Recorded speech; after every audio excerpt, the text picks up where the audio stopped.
Is dedicating one's life to vengeance a fruitful endeavor, or is one just actively throwing their life away if that becomes their sole purpose?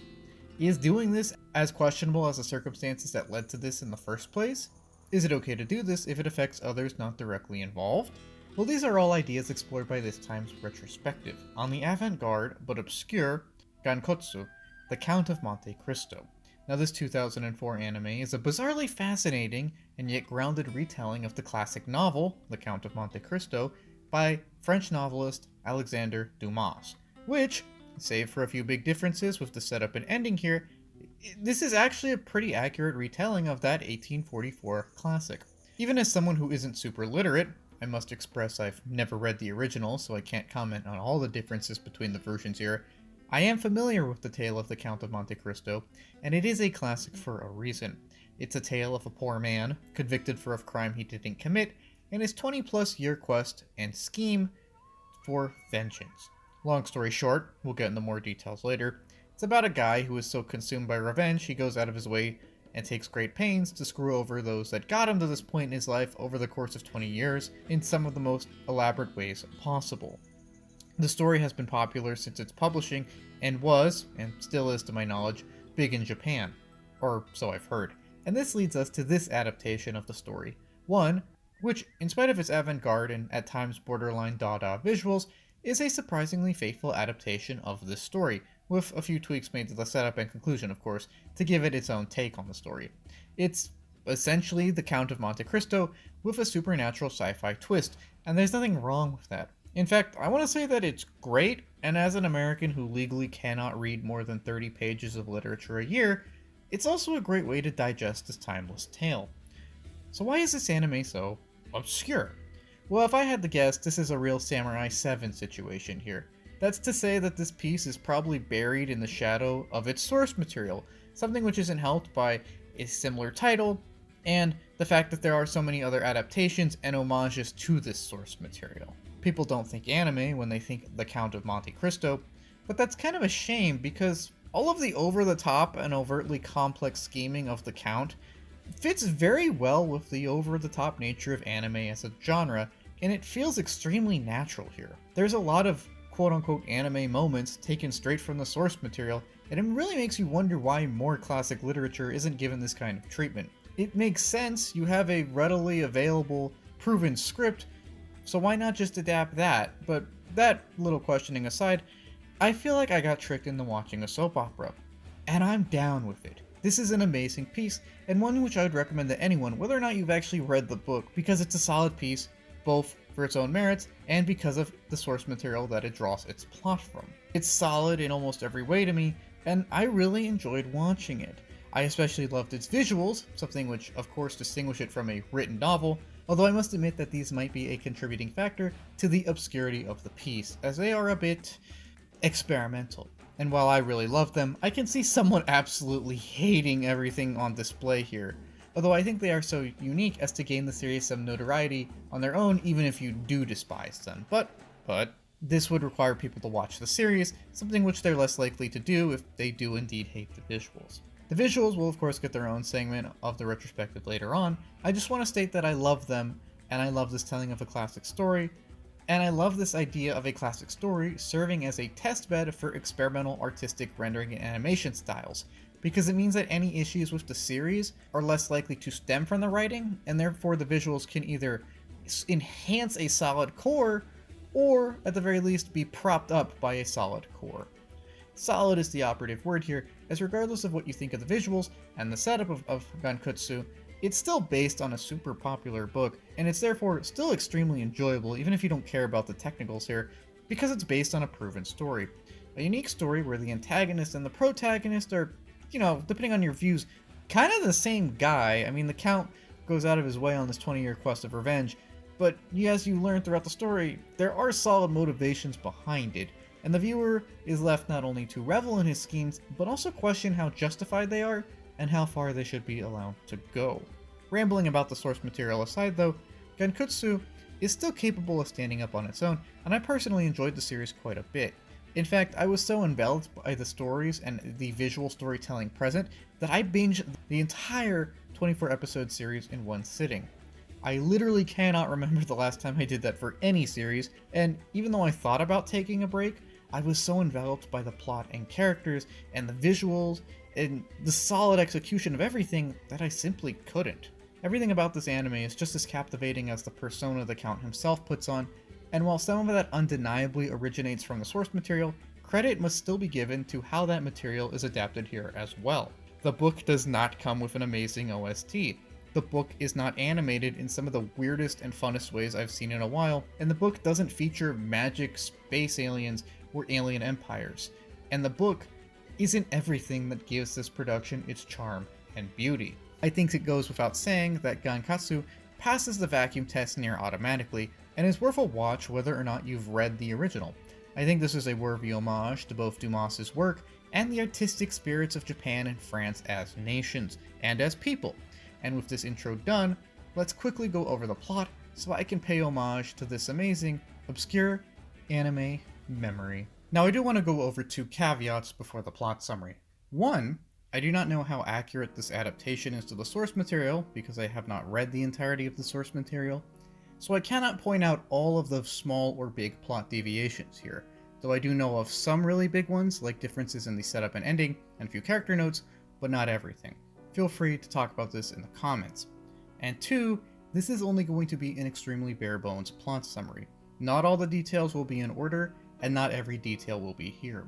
For more details on a character's specific actions, their place in the plot, and possible differences between their portrayal here and in the source material that I know of, please consult their own dedicated sections later in the video. The story here is an adaptation of the Dumas classic, The Count of Monte Cristo, centering around naive noble Albert Morcerf's summer with the Count of Monte Cristo. Now the Count is actually the fake identity of Edward Dantes, who was imprisoned for a crime he didn't commit, so 3 guys could steal his fiancée, his money, and his legal information in that order. For this reason, he's been condemned to a space prison where he's completely broken to the point that all he fixates on is getting his revenge, and this awakens the ancient space demon, they call him the King of Shadows, but we know what it is, known as Gankutsuou, who gives him supernatural powers so that he can get his revenge. However, in spite of being literally immortal now, in order to satiate his pent-up anger, and please Gankutsuou's sadism, and of course to follow the source material, the new Count of Monte Cristo instead concocts a super complex scheme to gaslight and manipulate the families of those who screwed him over to essentially destroy themselves and each other. To execute this plan, he spends years amassing a small group of loyal followers and a massive fortune in space so that he can eventually introduce himself to Albert Morcerf and use him to integrate himself into the segment of high society that he hopes to bring down. Now, Albert is the son of the conspirator Ferdinand, now a famous general, and he's also engaged to the daughter of Baron Danglars, another of the conspirators. Finally, his friend Franz D'Epinay is engaged to Valentine, the daughter of prosecutor Villefort, the 3rd conspirator that helped put Edward behind bars. This means that by befriending Albert, the Count can get close to all 3 of the guys that screwed him over. And so he does get close to Albert and then proceeds to slowly ruin the lives of these 3 men in a series of interlocking schemes, including, but not limited to, tricking Judge Mant's wife into poisoning everyone but him, exposing the general as a corrupt officer on live TV, during his bid for presidency no less, tanking Baron Banker's stocks and ruining his cash flow, tricking the banker baron's wife into sleeping with her own illegitimate son, exposing the judge for attempted infanticide, etc., etc. Meanwhile, as the Count slowly schemes his way through society, Albert and his fiancée Eugene, that's a woman name in this series, and their friends Maximilien, Franz, Valentine, and others navigate their way through the complex and often artificial maze of high society etiquette, procedure, formalities, and false pleasantries. Albert and Eugene learn that they actually care about each other, and therefore want to go through with their arranged marriage, and this motivates a lot of Albert's actions later on in the series. Meanwhile, Franz admits that he doesn't really care about his arranged wife Valentine, and assists her in running away with Maximilien as to prevent a sad marriage for her and Franz. Later on, now with a lot of free time, Franz dedicates a lot of effort into unraveling the Count's true identity, for both himself and the audience.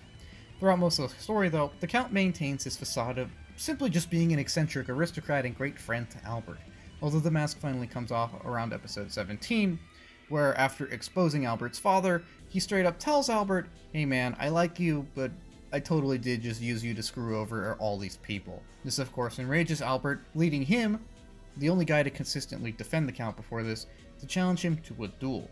The night before the fight though, Albert's friend Franz drugs him and duels the Count in his stead. Franz is unfortunately killed though, but his final words of "hate no one" do reach Albert in time to convince him not to give in to the cycle of hate and let his life be consumed by a desire for revenge like the Count's has.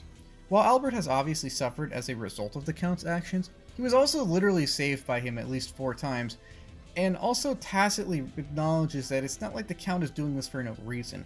The guys he's taken down are honestly rotten, and honestly did do a lot to screw over an innocent man for no really good reason. Thus, Albert and the Count's followers intervene in the Count's final fight against the General, Albert's dad, in order to try and talk him back from his quest of revenge. By this point though, the Count has already trapped Banker Baron in a desolate spaceship full of now worthless gold, and mentally incapacitated the judge. Anyways, by this point everyone's telling the Count that he's gone far enough, and at this point his hatred and quest for revenge are getting out of hand. The General's career has been destroyed, and so have any political aspirations of his, as his name is definitely going to be dragged through the mud now as he's been gaslit into leading a failed coup d'etat. All of these realizations and the pleas of those who love him finally do kind of get through to the Count and make him realize that, you know what, he's probably gone far enough. With this in mind, Gankutsuou, the spirit of revenge, considers the contract to be fulfilled and just simply pieces out. This means that the Count is no longer immortal, and his previous injuries catch up to him immediately, and he soon starts to bleed to death on the floor of his once elaborate estate.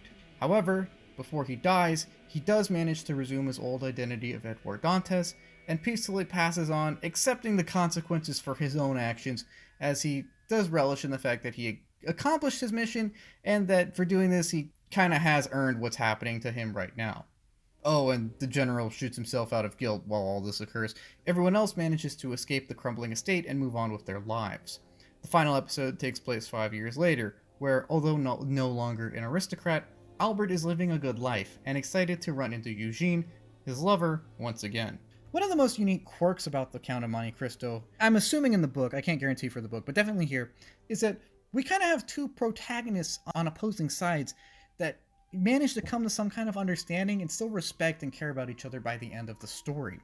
I really love the setup that Albert is the main protagonist. He's a naive young boy who goes through his standard character arc, and he learns a lot of stuff, and he has a lot of challenges and experiences emotional and spiritual development. I like that basic character arc. It's a very standard arc.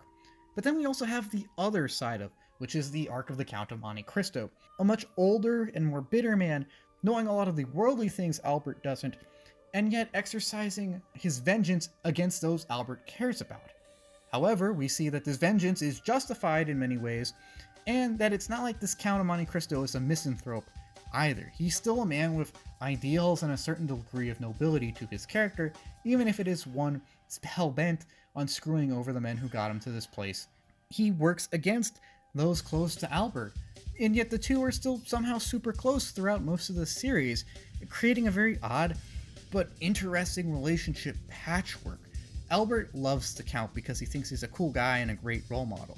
The Count initially just sees Albert as a pawn to manipulate to further his own objectives, although I think it's obvious throughout the series that at some point he does genuinely start to care about him and respect him as, if not a man, then maybe some kind of surrogate son. One of the most unique aspects of the relationship of these two is how the Count, although going out of his way to screw over Albert and even kill him at a point, is a genuine father figure to him, intentional or not. I'm leaning towards intentional because if he really wanted to manipulate Albert, he probably wouldn't have given him actual solid life advice and instead would have told him something to keep him eating out of the palm of his hand. But regardless of intent, there is no denying the fact that the two seem almost like father and son. Albert cries to the Count when he's in great distress and asks him for advice and help, and the Count meanwhile serves as a somewhat positive, at least initially, role model for Albert, an example of a man who can live by morals and yet come off as extremely strong and assertive in some ways. The Count does seem like a genuine father figure to Albert, more than his own father in a lot of scenes, and I don't know if that's simply because we see more of the Count or because he's just a better father, but it is a very unique relationship. And the fact that they do reconcile adds more credence to this, because it's not as though they're just two guys who accept the fact they're on opposing sides, but instead they have an emotional reconciliation as the Count's dying. Albert says that he will live on in his name, he will carry out his legacy. Something that you do for a member of your family, especially, is solidifying the fact that Albert also sees the Count as a kind of father figure. And I really love that they do reconcile, because it means that these kind of bonds can surpass even the strong power of vengeance that we see throughout this series. It's a very unique relationship that these two have, that they are on opposite sides and yet come together and manage to respect and love each other throughout most of the series, especially when we consider that from Albert's point of view, the Count could be considered a genuine antagonist for a lot of the story. Albert grows to understand that the Count's motives make sense though, and the Count grows to understand that Albert is a young man who has grown up a lot in the time they've known each other and does deserve some kind of respect and dignity. Now, this plot is mostly adapted from the original novel, and of course it's great, but it's not a note-for-note copy of the source material, and I do think it's important to establish some differences that even I know of. In this version of the tale, we're set in the far future of the 5000s, and it has different setups and a different ending from the original. In the original version of the story, Edward Dantes is granted knowledge and wealth by fellow prisoner Abbe Faria, while here, it's the space spirit Gankutsuou that empowers him. In both versions, the Count is granted knowledge by his benefactor, but in this version, he's also bestowed some kind of immortality at the cost of his own humanity. I like this new element, as it really adds a sort of physical manifestation to the Count's struggle with being consumed by his own vengeance, and even adds a sort of ticking clock element, as Gankutsuou slowly crystallizes and literally consumes his heart. I like this little ticking clock element, as it means that while he is taking his time, he himself is on sort of a timer. Gankutsou's presence also, to some extent, gives the Count a sort of pass for his more extreme actions, as we start to question who's really in control here, especially near the end of the series, where he is being both literally and figuratively consumed more and more. The Count, of course, is still the brains behind this whole operation, so the moral dilemma still stands, and he's obviously guilty to some extent, but the addition of an all-consuming spirit of vengeance does make the Count seem less reprehensible to some extent, because we can kind of shift some blame over, and even humanizes him as we watch him resign himself to the fact that he's essentially lost himself to his quest for revenge. This reaches a climax in the new ending here, where instead of the Count running off to Albania with Haiti, he instead just kind of gets himself killed and essentially goes down with the ship, accepting that he's accomplished the mission he set out to do, and wants to simply die as Edward Dantes, and not the Count of Monte Cristo. He regains his humanity long enough to realize that he's been consumed by revenge, and then peacefully lets go, knowing that he still left his mark as Edward Dantes. I think I actually kind of prefer this ending, in fact. In concept, at least. I mean, I haven't read the original, so I don't know how much I'd prefer that. But in concept, I think I do prefer this, because it seems more poetically fitting to me that someone so hell-bent on revenge is eventually consumed by it. But it has that silver lining that Dantes is an honest enough man to accept the consequences of this and his actions and die at peace, or at least relatively at peace. I don't know, I think I just kind of prefer this ending because it seems more poetic to me than the fairy tale ending of marrying a princess and moving to the fantastical and magical land of Albania. On the topic of the ending variations though, I don't think I prefer the conclusion of Albert and Eugenie's stories here. While the Count's new ending feels oddly poetic and less generic than in the original, the opposite is the case with Albert's and Eugene's.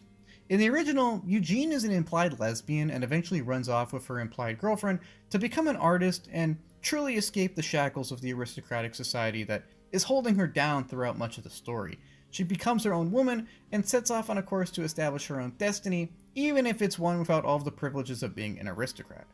This in turn leads Alfred kind of on his own, as he eventually just accepts that everything's kind of been screwed over, been destroyed, and he becomes a soldier to seek out his own fortune and his own future.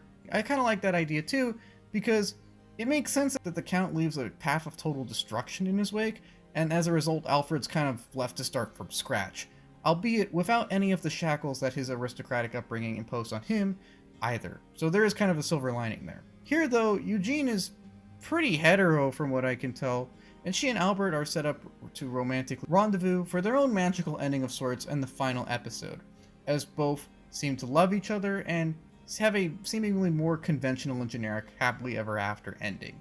Yes, they lose their noble status in both versions, but this ending feels a lot more generic than Eugene running off to be her own woman and Albert simply starting off completely fresh. I mean, I don't mind the ending here, it's fine in my eyes, but it is less poetic than the original to me, which is ironic because I think that the ending for the Count here is more poetic. Another quick difference to note between this and the original plot is the kingdoms of Earth and the empires of space. These of course are not present in the original, but since this is set in the 5000s, it's not like Gankutsuou can employ the same Bonapartist royalist schism that drives some important plot events in the source material. The schism between the doves and the hawks of the kingdom here, and the schism between the Bonapartists and the royalist elements in the source material, essentially serve the same point though, that being political intrigues that lead Villefort to agreeing to imprison an innocent man. And while the space wars aren't really explored here, they're mostly just a substitution for plot motivations that simply wouldn't work in a futuristic setting. I give this a pass here, although it would be cool if the few shots of space combat that we see were expanded upon. Something that some people might not give the series a pass for though, and one of the biggest plot deviations present, is the possible massive plot hole present, and that is that the Count himself is kind of immortal here. I love how Gankutsuou tries to take over the Count's body, humanizes him more, and lends a literal element to his struggle with being consumed by revenge, and I also do enjoy how it makes the Count into an immortal specter of vengeance, because this heightens his mystique, power, intimidation, and cool factors, but it also raises the question of, if the Count is immortal, then, well, why do all this scheming? Logically, he wouldn't really need to if he's super rich and immortal by this point, as he could just befriend all these people enough to lock them in a room and, stab them or something. This, in fact, was a question I asked for myself. I said, well, if he's immortal and he's super rich, why doesn't he just buy a super big gun or, lock them in a room and poison them or, do something super easy like that? However, while this would be a logistical hole in the plot if the Count's goal was to simply kill those who ruined his life, it's important to distinguish between that and his actual goal of vengeance. There are multiple lines by the Count and Gankutsuou itself about the artistry of the whole thing. They don't want to just kill their opponents, but they want to make them suffer, and that requires them to be alive. Hence, while the Count could logically just resort to brute force to further his agenda here, or to just kill everyone, in order to maximize the suffering of all those present, the scheming is necessary as it's the only way to get these characters to fall by their own hands in some way through their own flaws. Therefore, it's kind of a necessity, in the Count's eyes at least, to draw everything out and proceed with this constant scheming, because he doesn't just want to kill these people, but he wants them to feel every ounce of pain he can wring out of them. And this is an easy workaround to the whole idea of the Count simply exploiting his immortality, and a workaround consistent with the writing and spirit of the character. I think it's reason enough to let this nitpick go, but I can kind of understand if someone's upset with the whole lack of a physical, concrete reason. This is a plot rich in intrigue and twists after all, so it is important that the Count simply can't brute force his way through everything, but reasonably employing Occam's razor, I can see why that is kind of a sticking point for some. Another small potential nitpick with the series could be the inclusion of the final episode, episode 24. I am still a fan of the classic "Where Are They Now" segment or episode to wrap up a series. And we kind of have one here, where episode 24 is set 5 years after the event of the main plot, and kind of details what happened to everyone in the story. The issue is, it details characters other than the main character of Albert and arguably Eugene. You see, the series is predicated on a lot of context stuff, which is necessary for plot developments and logistical things, and not necessarily for the course of the actual story itself, or things that play a lesser element in that story and character progression. For example, as mentioned earlier, we need to know about the wars in space to provide political context about why Edward Dantes was arrested for conspiracy. We don't really get to know much of these wars, and they're not really that important other than the fact that they provide the background for A, Edward being arrested for conspiring against them, allegedly, and B, the fact that General Marcouf illegally enslave the planet using these wars as an excuse. That's all we really need to know about these wars, and we don't really get much information otherwise. And yet, a good chunk of the final episode is dedicated to Beauchamp and Debray talking about how they're going to help end the wars in space. Note that these are two characters who, while doing important things, are also not that prominent and don't really have solid character arcs in the story either. Next, we get a segment with Maximilien reuniting with Valentine in Marseille.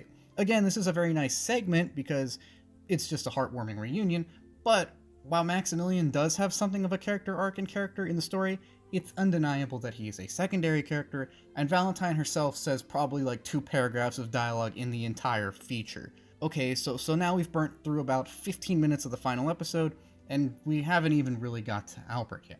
And then we have another 5-minute segment where we cut to Jania and see what most of the Count's followers are doing. Most of them have continued to live with Haiti and are now kind of royal court people on her native planet that she has reassumed leadership of. And while that is a nice segment, and I'm glad these characters all got a happy ending, we have about 7 minutes left in the final episode, and we haven't even got to the main character of Albert yet. I do like the conclusion of him accepting the past and accepting everything and moving on and being happy to be alive and free now, and I do also like the conclusion of him running towards a piano played by Eugene. However, it is undeniable that a lot of the screen time in episode 24 feels like it should have been shifted elsewhere. What I'm saying here is that episode 24 really kind of feels like filler to some extent, which is weird. It feels like the loose ends are tied up excessively, and we don't get to quite all the time we want to spend with Albert spent.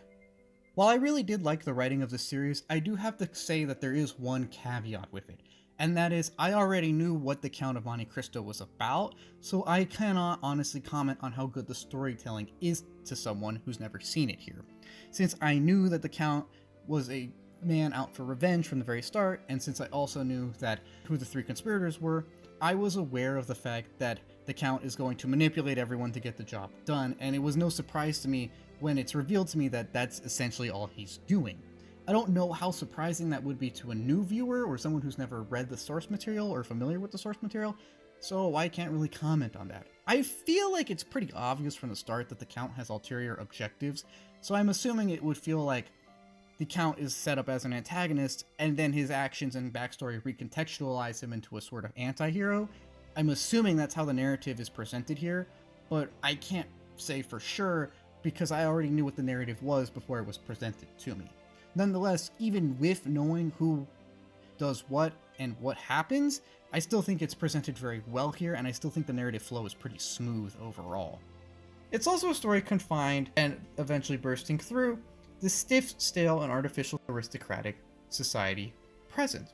It's one where everyone undergoes a drastic change and growth, and yet while not everyone affected by the Count's actions are one who did anything to the Count, I want to note that most of the innocent people affected by the Count's actions, Albert, Eugene, Valentine, Maximilien, and a few others, do turn out for the better, even if they do lose their titles and wealth as a result of the Count's rampage. Everyone except Franz, who, I gotta be honest, my boy got kind of screwed here. However, all of this talk of a stiff, stuffy, and artificial noble class starts to lead us into a conversation about the setting, the physical and social, and the lore of Gankutsuou, one of its most fantastical elements.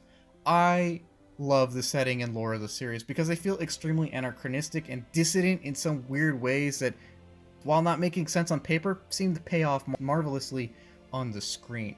It gives it a really weird and unique temporal setting that's sticking with me even to while I talk about this. Now, physically, the piece is set in the far future, yet spiritually, it's set in the far past. And there's something very odd and captivating about knowing that the Count and everyone else here live in a space-age society capable of faster-than-light travel, and yet also still dress and conduct themselves in a hyper-stylized version of 1840s French aristocratic norms.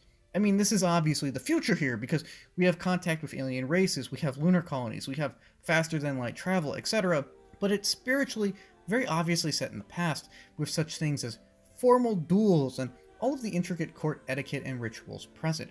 I think the temporal setting is one of the most polarizing aspects of the series, but at least for me, its weird fusion is extremely memorable and pays off quite a bit.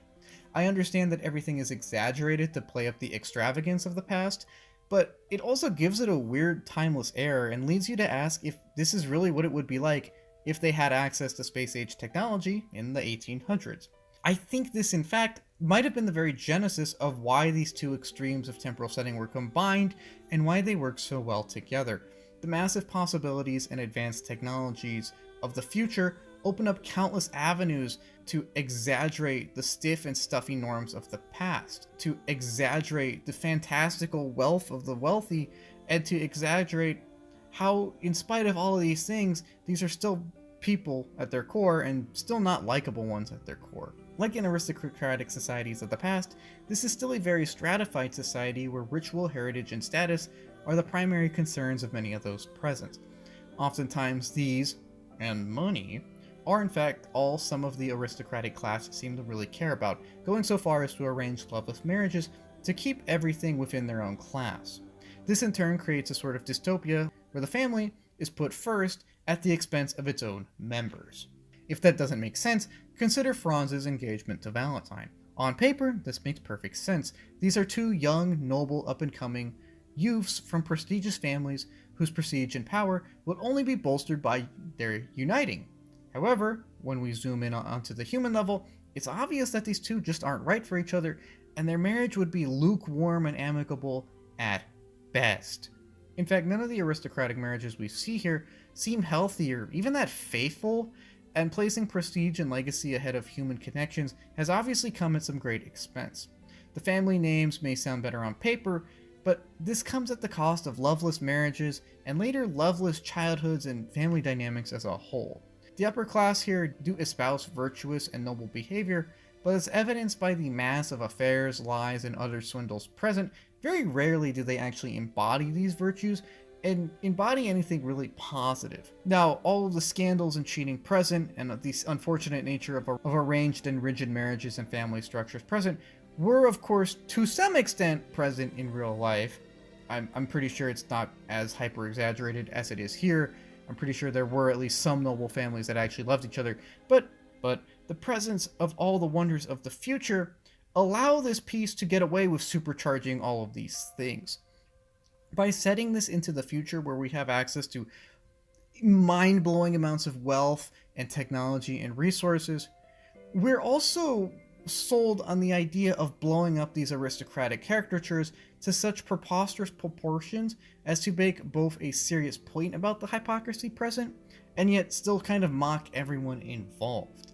It's more stylizing than trivializing, and it fits really well in my eyes, as a futuristic setting just exaggerates the elements of the past which stand in such contrast to them.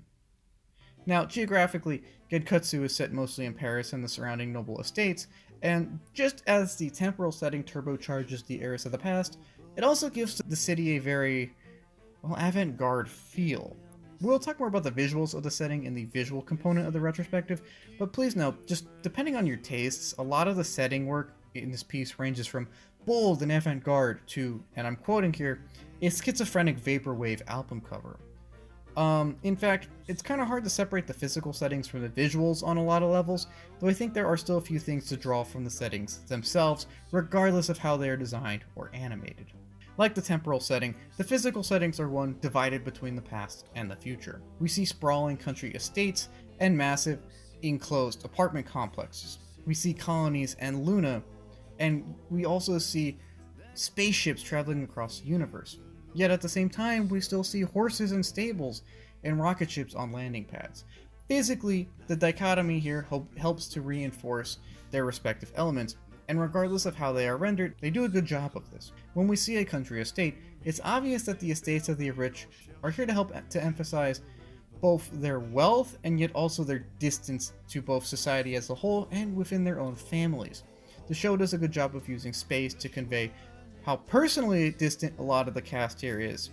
When we see all of these guys standing in some big oversized room pretending to be friends, we cannot help but absorb some of the emptiness of the frame, and thus some of their emptiness as people.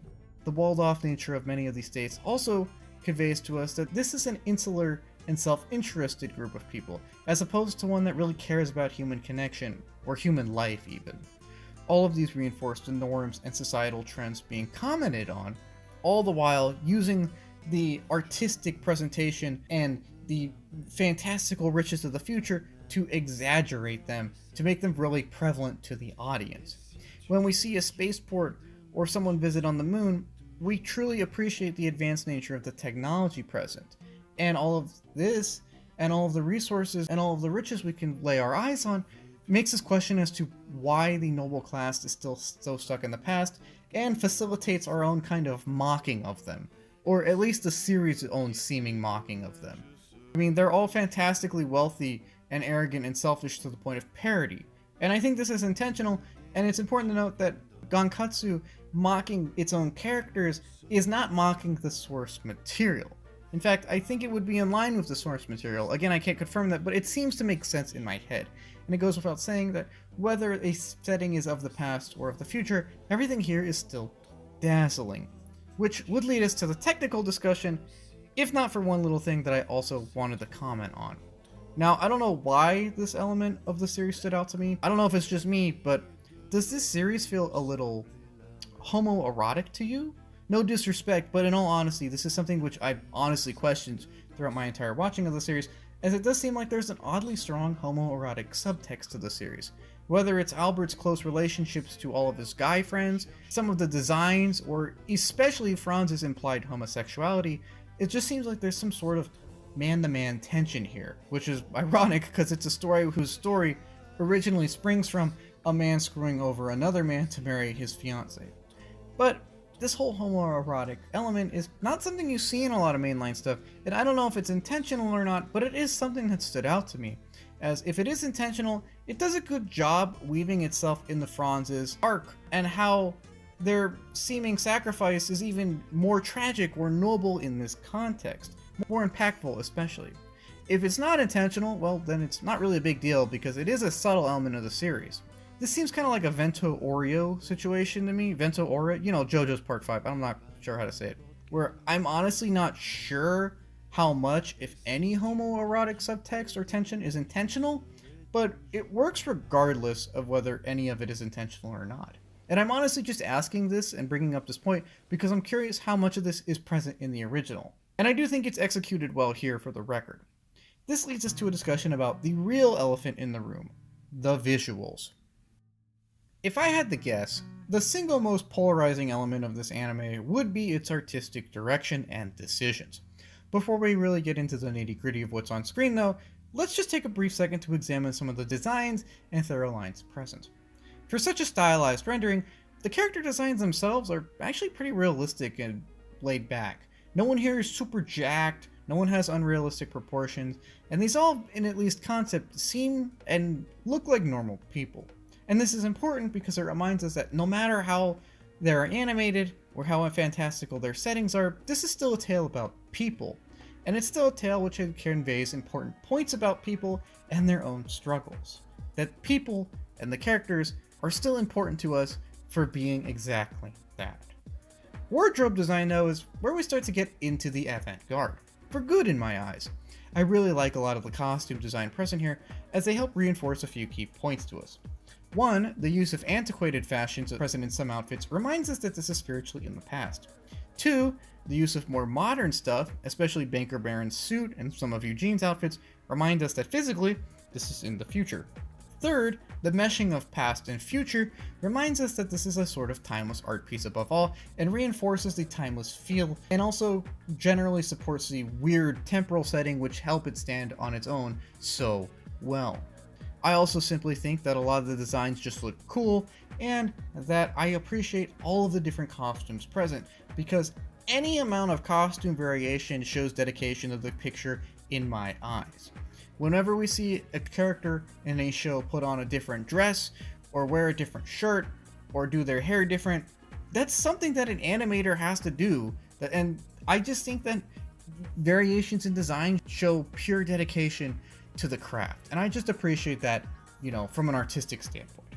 Now, getting to the big picture issue here, literally, Gankutsuou has some of the most polarizing art styles ever, not only with how they are executed, but also how they are combined. In a vacuum, everything is of course stylized, but near enough to normal. The thing is though, almost no shot implies less than 2 or 3 mediums. Almost no shot is just one form of any conventional animation, but instead a sort of composite combining digital animation, weird CGI, bizarre moving texture layers, real-life photography, and other visual trickery to create a visual style extremely removed from the relatively grounded nature of the plot. It is definitely experimental, and I would go as far as to call it Dada in some shots, especially with the CGI stuff in the background.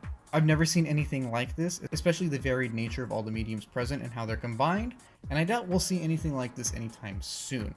I imagine that combining 5 different forms of animation into one shot creates a lot of extra animation work, and therefore might be a reason why this kind of thing is so standout and, dare I say, rare. To really digest what's going on here though, I think it's best we look at some of the main styles on their own to appreciate their own merits, and then I'll leave it up to you whether or not combining them was a good call. Starting with the characters and some background and setting stuff, we have stylized digital animation. On a base level, it's the soft digital stuff common to the early 2000s, and it's pretty clean and well executed. On a higher level though, it is, as I mentioned, stylized, and this quickly distinguishes itself from the normal digitally animated stuff we see in other series of the time, especially when we take time to appreciate the coloring and lighting present. I really think that overall the digital animation is very competent and very beautiful, although I can understand if it does come off as a little bit much to some people, especially when we take into consideration all of the color splashes present in many of the shots. But if that's too much, then let me introduce you to the scrolling texture layer. Now, I don't know what else to call this, but a lot of things in Gankutsuou, especially the clothes and some of the backgrounds, are covered with their own special, unique scrolling texture layers. A great example of this is Albert's pirate coat. Notice how it says pirate, and how the text and texture itself move kind of independently of Albert on this shot. If this was actually just Albert's coat, we would see the same thing from different angles or in different parts of the shot, but when he moves around, we actually see the pattern itself move. I'm not quite sure how they did this, but I'm assuming they made a bunch of things in solid tones and then keyed them out with these unique designs and textures in some other layer of the video editing process. I don't honestly know the finery of all this, and I don't honestly care because I love anytime this weird scrolling texture layer is on screen. They are, to me at least, the most defining and experimental component of the visual art style of the piece, and a linchpin of sorts that boldly proclaims that this is something going for an avant-garde look. It wants to look like nothing else. And thanks to this decision, I can say that that's true. I am mesmerized by these patterns and how their constant movement and growth defy physics themselves. And there's so many of them too that it never feels like a cheap gimmick. They did not simply make 5 patterns and then recycle them constantly. No, this was a conscious decision employing dozens, if not hundreds of unique layers and designs, sometimes for no more than 3 or 4 minutes of footage. And that is something which just screams to the dedication and artistic vision of this piece, and that kind of passion just really riles me up, and I think speaks to the fact that this is not just an adaptation of a time-proven story, but something that really wanted to put its own spin on it. Adding to the splash of colors in these scenes though is what they do with the hair of every character. Every character's hair kind of uses the weird green screened chroma keyed texture layer that I've spoken about previously, where shades of a certain color are kind of melded together along with certain patterns for some characters to create a flowing mane of hair that really has a personality and look all of its own. It's enough to stand out, but not enough to feel alien. It's a really nice touch that adds a lot of flair to all these character designs, which overall are pretty realistic for the most part. I really like it because it ingrains these realistic designs into this fantastical world filled with weird CGI vaporwave album covers, and overall extreme artistic decision making.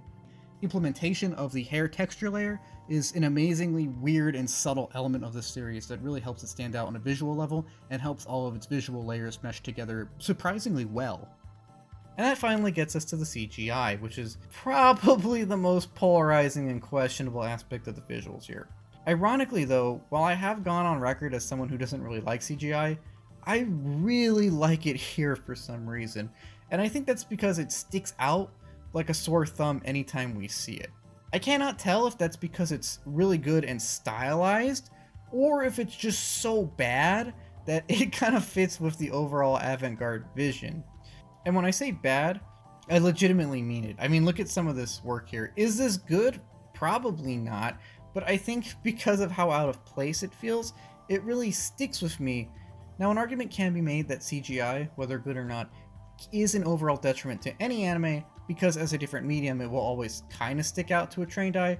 However, it sticks out so prevalently here that it kind of feels intentional to me, and this makes it go full circle in my eyes, where it feels so jarring that I have to think that they wanted it to look this way. And you know, I respect the bold decision to have just shots like this. It's very jarring at first, especially when you see Paris for the first time and ask, what the fuck is that in the background? But the more we see it and the more it kind of just melts into your brain, the more it just melds into all of the other bizarre artistic decisions present. Now, if the other forms of animation were more conventional, then I think the CGI here would be flat out atrocious, but since everything is already super weird and experimental, it really works for me because by this point, the series has already put all of its cards on the table. It's already stated point blank to us, look, it's gonna get really weird. And for that reason, I respect the CGI here, because it is in line with the series just getting weird. To be fair, I cannot tell if the CGI is objectively good, but even if it is, it's not perfect a lot of the time, and there is room for criticizing that especially. The last layer of the visuals that I want to talk about today are the use of real-life photography in this piece. Real-life photography in anime is something that will always be polarizing to me, because no matter what you do with it, it's always going to look extremely out of place. The only question is if that is effective or not in how it is used. For example, when we see real-life photography in Genocyber, it's effective because it really feels like a WTF moment in a series which is built specifically on evoking that kind of feeling. On the other hand, when you see a real-life photography in something like Evangelion, doesn't quite stick with me because it's too world-breaking in that scenario in my eyes. What I'm saying here is that photography in anime is always going to feel broken. It's just, is that broken nature intentional? Oddly enough though, I think this is one of the few exceptions to that rule, as the real-life photography doesn't feel super broken, probably because all the other visuals are so out of left field. I didn't even notice most of it until I started commenting on the visuals for this retrospective, when I looked back through some of the B-roll and I noticed, wait, that's a real house, or wait, that's a real truck, that's a real car, that's a real person. And only when upon noticing these little details did I realize that a lot of the backgrounds, especially in Paris, are just renderings of real life photographs, or even simpler, just real life photography blown up and like upscaled to meet the general resolution of the picture. It is something that's really weird, and it does make our characters feel like they're almost in like a shoebox diorama or something. It feels like the background is just a thin JPEG behind them because, well, in some shots it really is. And while I feel like I should hate this because it does add a bizarrely amateurish look and feel to some shots, it's so weird that it fits right in line with a bunch of the other weirdness here. There are shots which look incredibly bare or basic because the real life photography is leaned on too much, and I think that's when I started to notice that it was employed at all. However, overall its employment is weird and surreal enough to be in line with the weird and surreal vibe of the series. Oddly enough, this is one of the only series where the use of real-life photography feels natural in an anime, which is something I never thought I would encounter. I didn't think that was possible. So, even though it's not necessarily the best objectively, I mean, some of these shots are just kind of weird or bland even, I think it works fine here, and was a really bold decision on the part of the creative team. I don't think it works all the time, but the concept especially does generally work with all the other layers here, and I really respect them for just going all in and trying to get as many visual mediums as possible into a single shot. There are shots where reach exceeds grasp for one or all of the animation styles present, and this results in stuff like the Piss Palace, which, you know, I think this is supposed to be gold-plated, but it just looks like piss to me, or whatever shots like this are. However, even shots like this are funny to me, so even if they are bad, I still enjoy them, and I think this still adds to the enjoyability of the series, even if it kind of breaks my immersion for a few minutes here and there. Most of the shots, though, are not so bad they're good, and most of them are still quite competent and gorgeous. at least to me. As stated earlier, depending on your taste, this is either a bold artistic masterpiece of mixing different media styles to synthesize a truly organic and unique one-of-a-kind work of art, or complete dog shit. It kind of completely depends on your taste. However, I will say on record that I freaking love this, and I think it's one of the most visually beautiful and standout things I've ever watched on this channel. Which is ironic because this comes right after I watched The Skycrawlers, which is something I also commented on for its weird artistic decisions. Whatever your opinion though, I think it undeniable that the look of the series is one of its most standout traits and greatly plays into its structure of being an adaptation. As an adaptation of a book, the visuals are by far the most obvious opportunity for Gankutsuou to distinguish itself from its inspiration, and they took note of this and really ran away with them here. Since this is an adaptation of a classic masterpiece, it's not like the plot here is going to be 100% original. It's not like the characters are going to be 100% original, and it's not like this is a story that we're completely unfamiliar with. As even I, someone who's never read the book, did know what it was generally about. So, the visuals, something that is completely original to this piece, do really help set it apart. And, since this is an adaptation of a classic masterpiece, it means that all of the focus that do go into the visuals does not necessarily come at the expense of the core character or story writing. Since a solid and time-tested core was present, a lot of resources that might have gone into this can instead go into the visual styles of Gankutsuou, which in turn help express its core in its own unique way. It's a kind of symbiotic relationship as an experimental artistic exterior meshes with a grounded story to allow both to really stand out against each other and how much they contrast. The artistic presentation is very avant-garde and over the top and crazy and extreme and fun, but the story is still very solid, it's still very grounded, and it's still very sound. And the contrast here really helps both of them stick out in a great way, and I love it. And that gets us to the audio elements of Gankutsuou. Now, the auditory stuff here is obviously not going to stand out as much as the visual stuff. I don't even know how that would be possible, but it's still very good. One of my favorite quirks of the series is how Gankutsuou and the intro and outro of each episode are in French, which is a neat little callback to the source material. But something else which is a neat little callback to the source material is a lot of the musical stuff. The OST is one which oozes an older sound, and in fact it's one of the elements which leans more into the elements of the past than the future, although it still has a lot of nice futuristic sounding pieces to really get us into the futuristic mood. I love the OST of this piece, and I also like how it's kind of integrated into the lore and world of the series itself, as Eugene ends up playing some of it for some of the characters in universe. And I love whenever an OST is present both in universe and to the audience. I think it's a neat little fourth wall moment. I think this OST is also really great, but I don't know how anything could really stand up to the visual weirdness that is the styling of the visuals of the series. I do also want to note one other quirk about the OST though. I genuinely wonder if they mixed up the opening and ending songs to this series, as they kind of defy conventional norms here. Now usually an anime will have the faster, exciting opening song in order to, get the audience hyped up, and the slower, more relaxing song for the credits to help everyone wind down. Now this of course is not a hardcore rule, but it is a convention of note, and that there are many anime that follow this convention, from well-known classics like Evangelion and Ghost in the Shell, to more obscure and niche pieces like The Big O or Blue Gender.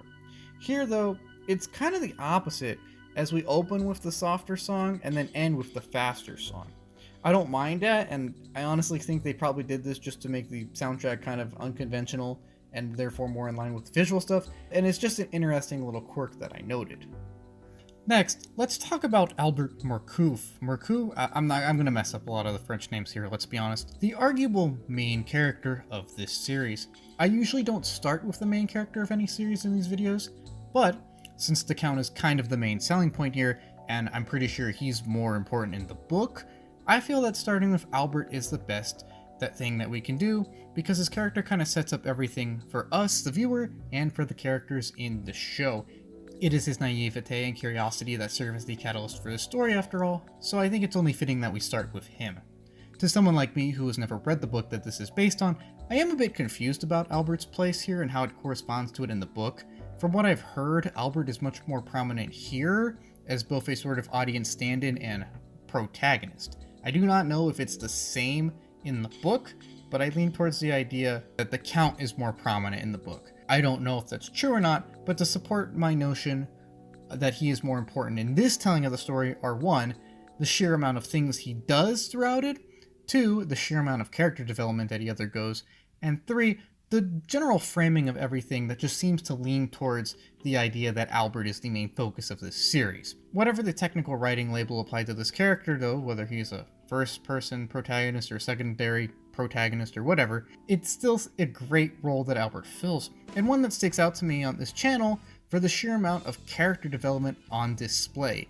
I've gone on record as saying that in a lot of these series, my favorite aspects of almost every one of them is their characters and how they develop and are written. In terms of simple volume, this guy is the character growth king, even if this admittedly is kind of due to how low he is from the very beginning. We start off with a pretty low floor. Nonetheless, Albert makes for a fine protagonist, and here we're going to look at why by getting to know him and his character arc.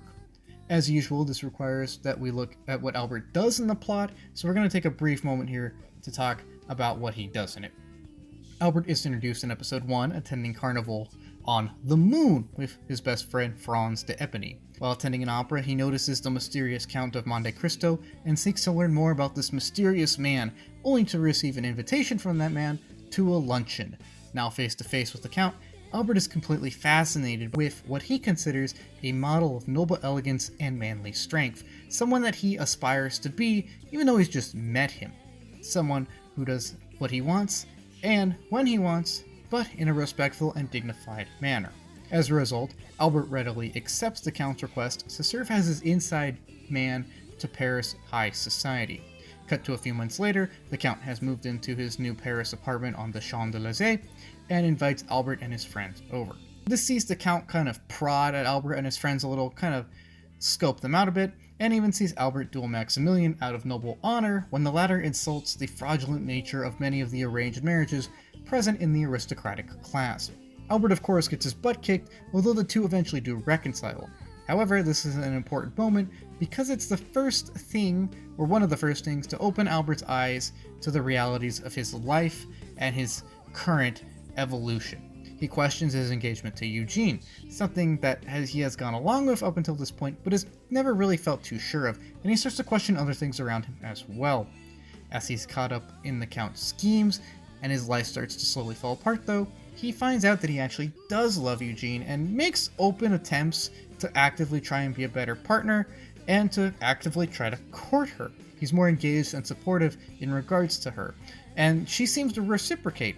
Although this budding romance is quashed when Eugene's father just breaks off the engagement all of a sudden so that he can wed her to the supposedly spectacularly wealthy creep du jour Cavalcanti. Now of course Eugene hates this, as basically everyone hates Cavalcanti for very good reasons, and rescuing her or helping her exit this horrible situation she finds herself in becomes one of Albert's core motivations throughout the series and helps him grow more and more bold. No longer blindly following what he's told, no longer simply going along with things without questioning, and just taking a few brazen actions here or there. He starts to make his own path. All of this comes to a head when, after the Count reveals everything to Albert, Albert challenges him to a duel. He fully intends to fight or die for his honor, but is drugged by Franz, who fights and dies in his stead.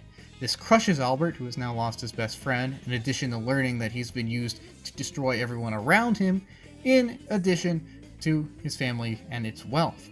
But before he can be consumed by darkness, Franz tells him to hate no one. In upset, Albert attempts to leave town, to simply run away from everything as he's all overwhelmed by everything, but is beat up and returned home by his friend. Essentially trapped, Albert soon starts to realize and reflect on what Franz told him. He realizes that Franz does not want him to be consumed by rage or vengeance like the Count, but he also realizes that he simply can't run away. He embraces that Franz would want him to live a good life, and that he has to actually do things in his life and take actions if he wants to do that. As such, he undertakes a series of ruses to infiltrate and stop Eugene's marriage to the Cavalcanti, and whisks her off to an art school in New York, and then he takes the unusual step of actually trying to save the Count himself. With his eyes open, Albert now understands that the Count's motivations are based upon genuine grievances. He also remembers the genuine friendship that the two seem to form, and the fact that the Count has, literally saved his life at least 4 or 5 times by this point in the story. He wants to make things right, and he wants to make sure he doesn't lose another friend, even if that friend has hurt him quite a bit. As such, Albert swallows his pain and teams up with the Count's retainers in order to try and talk him down from his path of revenge so that he can move on with his life. He's not completely successful because Gankutsuou bailing kind of just results in the Count's instant death. However, Albert's words are effective enough to get the Count to regain some of his humanity in his passing moments and pass on as Edward Dantes and not the Count of Monte Cristo. Albert then escapes the Count's crumbling apartment, and we then cut to 5 years later in the final episode, where we get to see a much more worldly, albeit no longer noble and extravagantly wealthy, Albert reflecting on all the events of his pasts and excited to learn and live with a new, clean slate. He seems genuinely enthusiastic, and we last see him running to reunite with a Eugene, who's gotten back from a musical tour in New York. Albert's role as the main character is one of the most unusual and defining variations in this telling of the story from the source material, at least from what I've heard. Again, I cannot confirm that. Whatever the case though, Albert's role as a main character really works well here. Focusing on him allows us to get important perspectives on the titular Count of the book, all the while allowing for an excellent amount of character development in Albert's own character. Setting Albert as the main character distances us from the Count and therefore enhances his mystique by offering a unique perspective on the impacts of the Count's actions as well as his general air. As a sort of innocent victim of the Count, Albert runs the emotional gamut from enamored with him, to hating him, to even feeling some kind of pity or compassion for him. Every one of Albert's changing moods, in turn, tints the lens through which the viewer sees the Count. His initial fascination with the Count gets the viewer interested too. Their initial pleasant interactions lets us see that the Count is not just some evil sociopath, at least hopefully, and their schism and eventual sort of reconciliation reflect on the Count's character resolution, and the idea that being consumed by revenge is not the best thing. It's nice that Albert helps him to back off from this cliff and die at peace as Edward Dantes. However, while Albert does serve an important role of serving as a sort of lens through which to view the Count and enhance his errors, it's not only the Count that's important in these things, because Albert himself is important too. Not only do all of his interactions color our views of the Count, but they also do a good job to humanize him and Albert himself. It's very clever how Albert's view of the Count of Monte Cristo also reflects upon his own stages of character development. Initially, he blindly admires this man for his charm and his strength. This is base Albert. This is a young, sheltered man who blindly trusts in everything he's been told and has been living in a sort of naive foible of a fairy tale. He believes in everything that the noble people say and not necessarily what they actually do. As he is prodded to question things, though, he learns things, and especially with the reveal of the Count's betrayal, his views start to evolve and change. Albert enters an angry phase, cursing both the Count and all of the horrible lies that he's been fed for his entire life. He's just done with everything and blindly lashes out, or engages in some kind of sort of denial. He's learned a lot, but he isn't quite mature enough to process everything properly yet and respond in a responsible manner. Eventually, though, he decides and learns that he simply can't ignore the facts anymore, and upon learning and accepting them, finds enough peace to not only let go of his anger, but to even try to help the man who took so much for him, and yet ironically also made him the man he is today. All of this growth sets up Albert's character for its big climax in episode 23, when he tells the Count and his dad to basically just get over everything and be adults. Just live in peace and accept the fact that the past is the past and move on with your lives. Now, ironically, neither of these guys will move on with their lives. They both die in the basement here.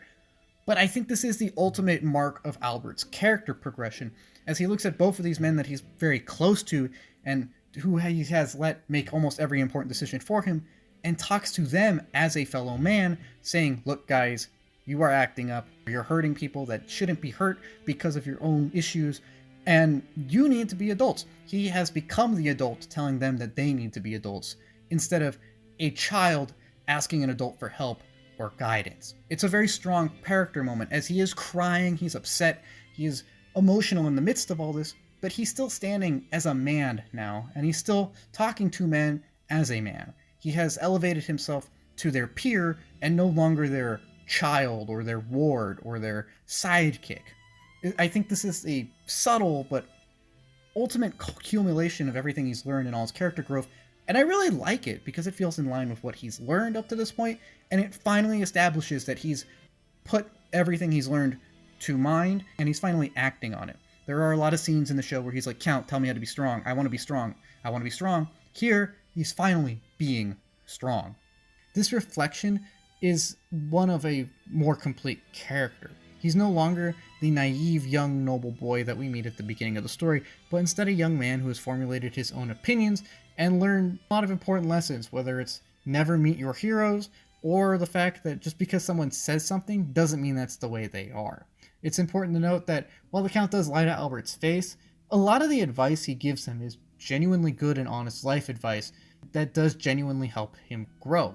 The entirety of Albert's character evolution is not just a framing mechanism for either their relationship or the Count himself, though, as Albert is a genuinely defined character in his own right, and all of his unique characters and motivations and ideals do a great job of portraying someone who is genuinely interesting on their own. He is, or at least learns to be, his own guy that we can watch the show for, in addition to the back-of-the-box character of the Count of Monte Cristo. And I think it's important that Albert is given a great amount of credit for his own character evolution and arc. This is a coming-of-age story for him, in fact. He goes from an extremely naive, almost childlike and stupid noble, claiming that he wants freedom from this restrictive system, to a young man who loses basically everything, but eventually receives and even embraces his new freedom of choice and action. Now, I do say almost everything, because while he does lose his titles, his wealth, and his family, he does to some extent retain his relationship with Eugene, and he does gain a ton of character. The traumatizing events of that summer do come at a great cost to Albert, but thanks to Franz's words and his own convictions and learning experiences, a genuinely good and innocent man retains enough of his innocence and good to emerge in one piece. Instead of being consumed by revenge like the Count, as Albert grows bolder, he also grows more worldly. And he does take both bold actions, like risking his life to save Eugene, and everything he does to try and redeem the Count, all the while learning that you can't necessarily be consumed by revenge. This is the beauty of Albert's character, as he starts off as almost a completely blank slate, that while an initially boring setup, it is one that allows him to grow so much in just sheer volume. If he is more important in this telling of the story than the original one, I would also have to praise what they did here, as it shows that they were good at writing characters independently of whatever's established in the source material, especially if Albert's not really the main character in that source material. I can't confirm that because I haven't read the book, but if that is the case, I think it goes without saying they did a great job with Albert. By focusing on Albert, everything around him is enhanced, and Albert himself is proof that the writing team here was able to handle the cast respectively while putting their own spin and ideas into play. In spite of his naive and borderline stupid nature at times, I do think that Albert is a great main character, and the fact that I went from kind of, indifferent to even looking down on him at times to genuinely admiring him is a testament to all of this. He does start off as extremely sheltered and kind of dumb, yes, but even at this very early stage, he has clear dreams and ideals. He believes in and states a desire to break free of the rigid, artificial society around him, and he eventually does, ending up arguably better, even if he is no longer rich or considered an aristocrat. One of the benefits of Albert's extremely sheltered nature means that it emphasizes everything he learns and all of their accompanying emotions. Since the floor here is so low, the ceiling seems much higher, and this sets up Albert for extraordinary amounts of character growth when the Count does enter into his life and opens his eyes to the ways of the world. Many of his interactions with the Count and the consequences that come with them expose Albert to the hypocrisy of the aristocratic class and kick off his own character growth. A great example of this is how he learns about and deals with the nature of aristocratic arranged marriages. Although it's not really a surprise to us, or literally anyone else in the show for that matter, the idea that nobles only marry for prestige and power, and not love, is a grievous shock to Albert, shattering his worldview and setting up his quest to explore his own feelings and formulate his own worldview. Until this point, he simply believed that all marriages are holy unions based on genuine affection, and with this lie folded back, his feelings are now lost and confused. At the center of this is his own inner conflict over Eugene, his arranged fiancé. Before the revelation of arranged marriages, Albert never really questioned his engagement to Eugene, even though he's clearly conflicted about it. He simply figures that, well, he's known her for quite a while, and his parents said this was a good idea, so, he has to love her then, right? However, he now knows that that's not necessarily the case, and he isn't sure of how to deal with his shattered worldview early on, so instead he simply denies it. As he sees more and more immorality around him, though, and grows bolder and bolder, and especially notices Eugene's own conflicted feelings, he eventually comes to admit that maybe he should actually reflect on how he feels and not simply just go along with the process. Instead of just closing his eyes or stating that the process must be followed, he takes a genuine look at the awkward situation, and Albert finally realizes he cannot simply rely on others and official norms to formulate his own opinions. He must do that himself. And so he does. He honestly examines his feelings for Eugene and even talks to her about it. In spite of this, though, he does find that he genuinely cares for her, and instead of just letting inertia carry him through things like he did in the past, he now takes an active role in trying to court her. He becomes emboldened by his erstwhile and now realized affection, and this drives him to take new risks and learn new things. He's no longer a boy believing he needs to feel a certain way because he's told so, but a man who acts upon how he feels in order to carry out what he thinks is right. Now, I want to make it clear, I don't think Albert gaslights himself into loving Eugene. I think there is some kind of genuine attachment here in some form.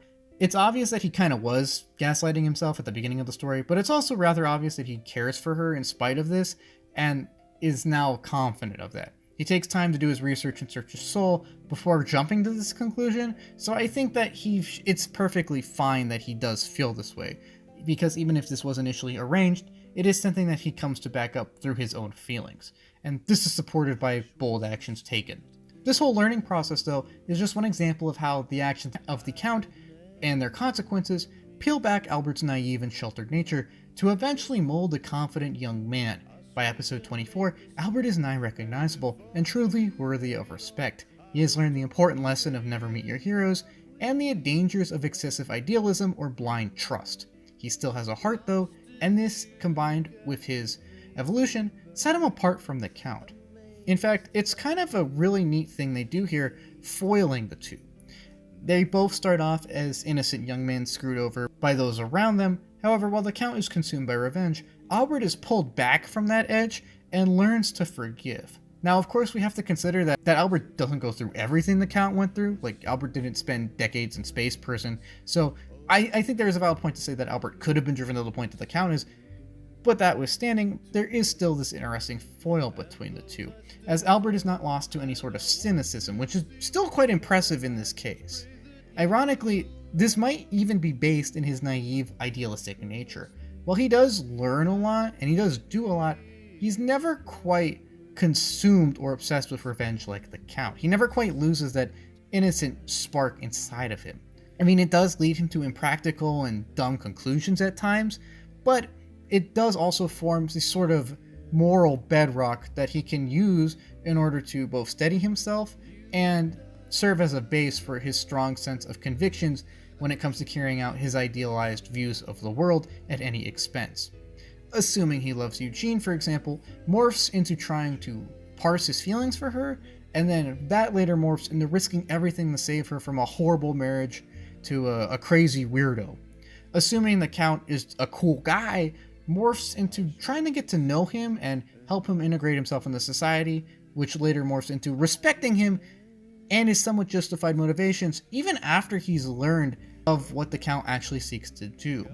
Albert's overall compassionate and trusting nature, while initially manifesting as naive trust or stupidity even, does lead him to trying to redeem and heal the man that took so much from him. And I think that is admirable, even if it's not necessarily the most, quote, logical thing. He truly takes note of Franz's advice to hate no one, and this combined with his own inherent idealism and a sort of actual nobility within his soul helps him become a man who takes great pains to exercise his idealized moral views. This combined with his new knowledge and evolved sensibilities are what truly set Albert free. Well, that and the literal destruction of his old way of life, but focusing on the metaphorical layer here for a second. If the Count had never entered into Albert's life, he never would have had the radical character growth necessary to break free from the toxic aristocracy, because he would have lacked the push needed to get him to that point. Yes, he always had a latent desire to break free of his class's norms and rituals, but he lacked the spine to really do anything about it. The unraveling of his life, however, provides Albert with a unique opportunity to finally break free, even if it does cost him a lot in terms of material things, and even the life of his great friend Franz and some of his family. It also means, though, that the walls around him have effectively been laid low, and this allows Albert to lunge for his new freedom instead of fixating on everything that's been taken from him. His coming of age is proof that he's able to capitalize on this. He not only learns about himself, but others and the world and what he truly wants. And what he wants is not simply wealth or prestige or titles or power, but freedom and the ability to live his life according to his ideals. Achieving this means that although Albert does suffer extreme material losses, he is arguably still better off or has something that we could consider a happy ending here, regardless of what ending you follow, this or the original one. And I really like this idea because it means that although he suffered in spite of his innocence, it wasn't all in vain. He still grew a lot, and he still emerged from all of this adversity ahead. He still managed to retain and even enhance his own identity instead of becoming someone completely consumed by the events of the past. He's still grown a lot, and he's still learned a lot, and we can truly respect him for that because he's become someone truly capable of standing in our memories next to the Count of Monte Cristo himself. Mirroring this desire to break free is Eugene, Albert's arranged fiancé. I think it's Eugenie. Again, I'm going to mess up the French in this. Anyways, like Albert, Eugene also strives to break free of her place in society, but she starts off from a much worse point, in a household with a completely loveless set of parents, and as a daughter is also subject to much more objectification with much less freedom. She serves as a more jaded and cynical foil to Albert. However, I think that's what makes this character work, as while Albert can rightfully be criticized for being kind of dumb and naive at the beginning of the story, Eugene is, even at the beginning, a youth whose eyes are open and keen from the start. She knows firsthand of the hypocrisy rife in the aristocratic class, and yearns for nothing less to be rid of it so that she can pursue her own dream of just being a musician. As a young woman seen as nothing more than a possible meal ticket by her controlling and greedy father, she's quite restricted in what she can do though, and the sort of conflict between her own simple desires and the rigid restrictions placed on her own agency set up a character that, while not necessarily doing too much in terms of a material plot thing, are still very compelling and interesting on a sort of emotional level.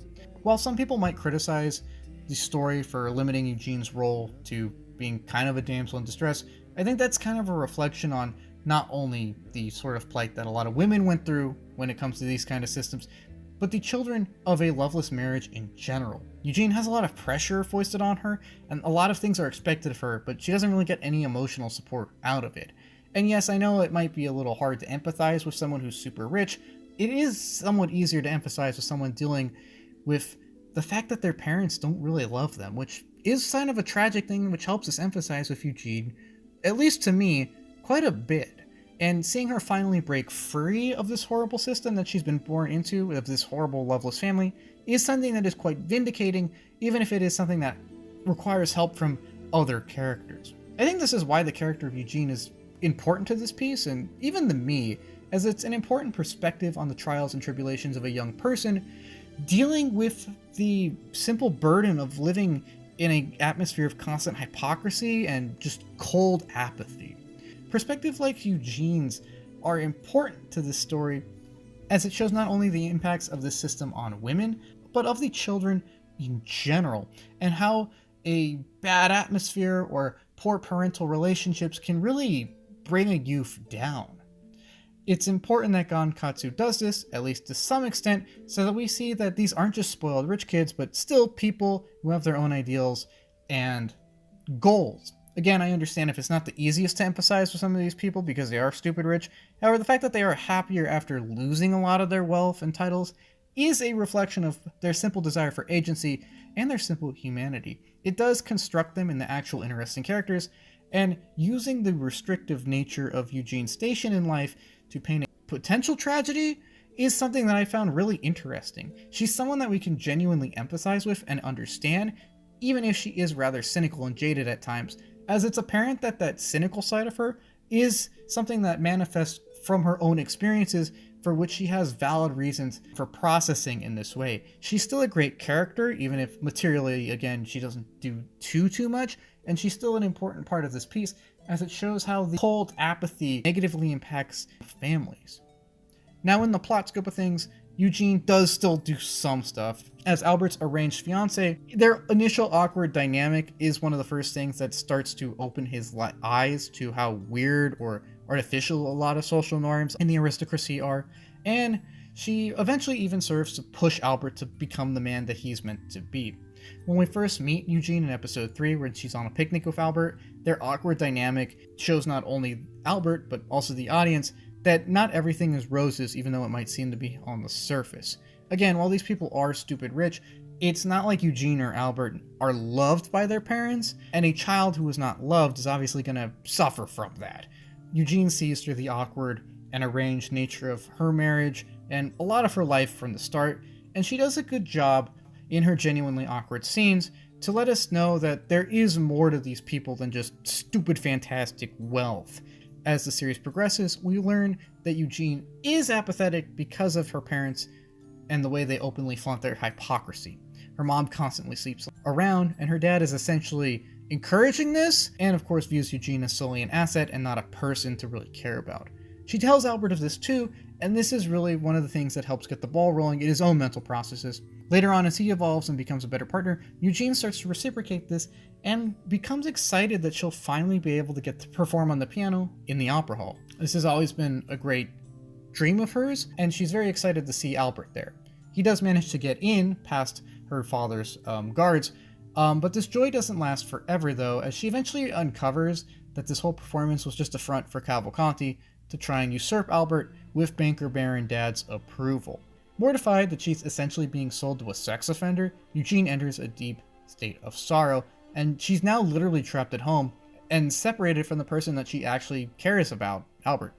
Her father has been essentially bankrupted by this point in the plot, so he moves up the wedding date to Cavalcanti to literally tomorrow so that he can secure Cavalcanti's fortune for himself as quickly as possible. Luckily, the ceremony itself is interrupted by Albert, and Eugene is then able to escape and gets to New York, where she can attend to her own studies, her musician school. Cut to 5 years later, she's now a famous artist and waits Albert's return. Now, one might say this kind of short and not really substantive plot summary and question how much weight is Eugene really given, and is it really valid to talk about her considering both how limited her place is and how limited her own agency is. But I think that's kind of the point. Again, she and Valentine, of course, serve as a commentary on how rigid the societal system in place is, and how it's especially bad for the children who are essentially seen as assets or the bloodline instead of actual people and children to be reared, loved, and raised. The fact that they're both women is another important note to take, as it means that their own dreams and views and character and agency are given less respect than even the other children of this restrictive system. They're viewed more as, for lack of a better term, marriage fodder than, actual people.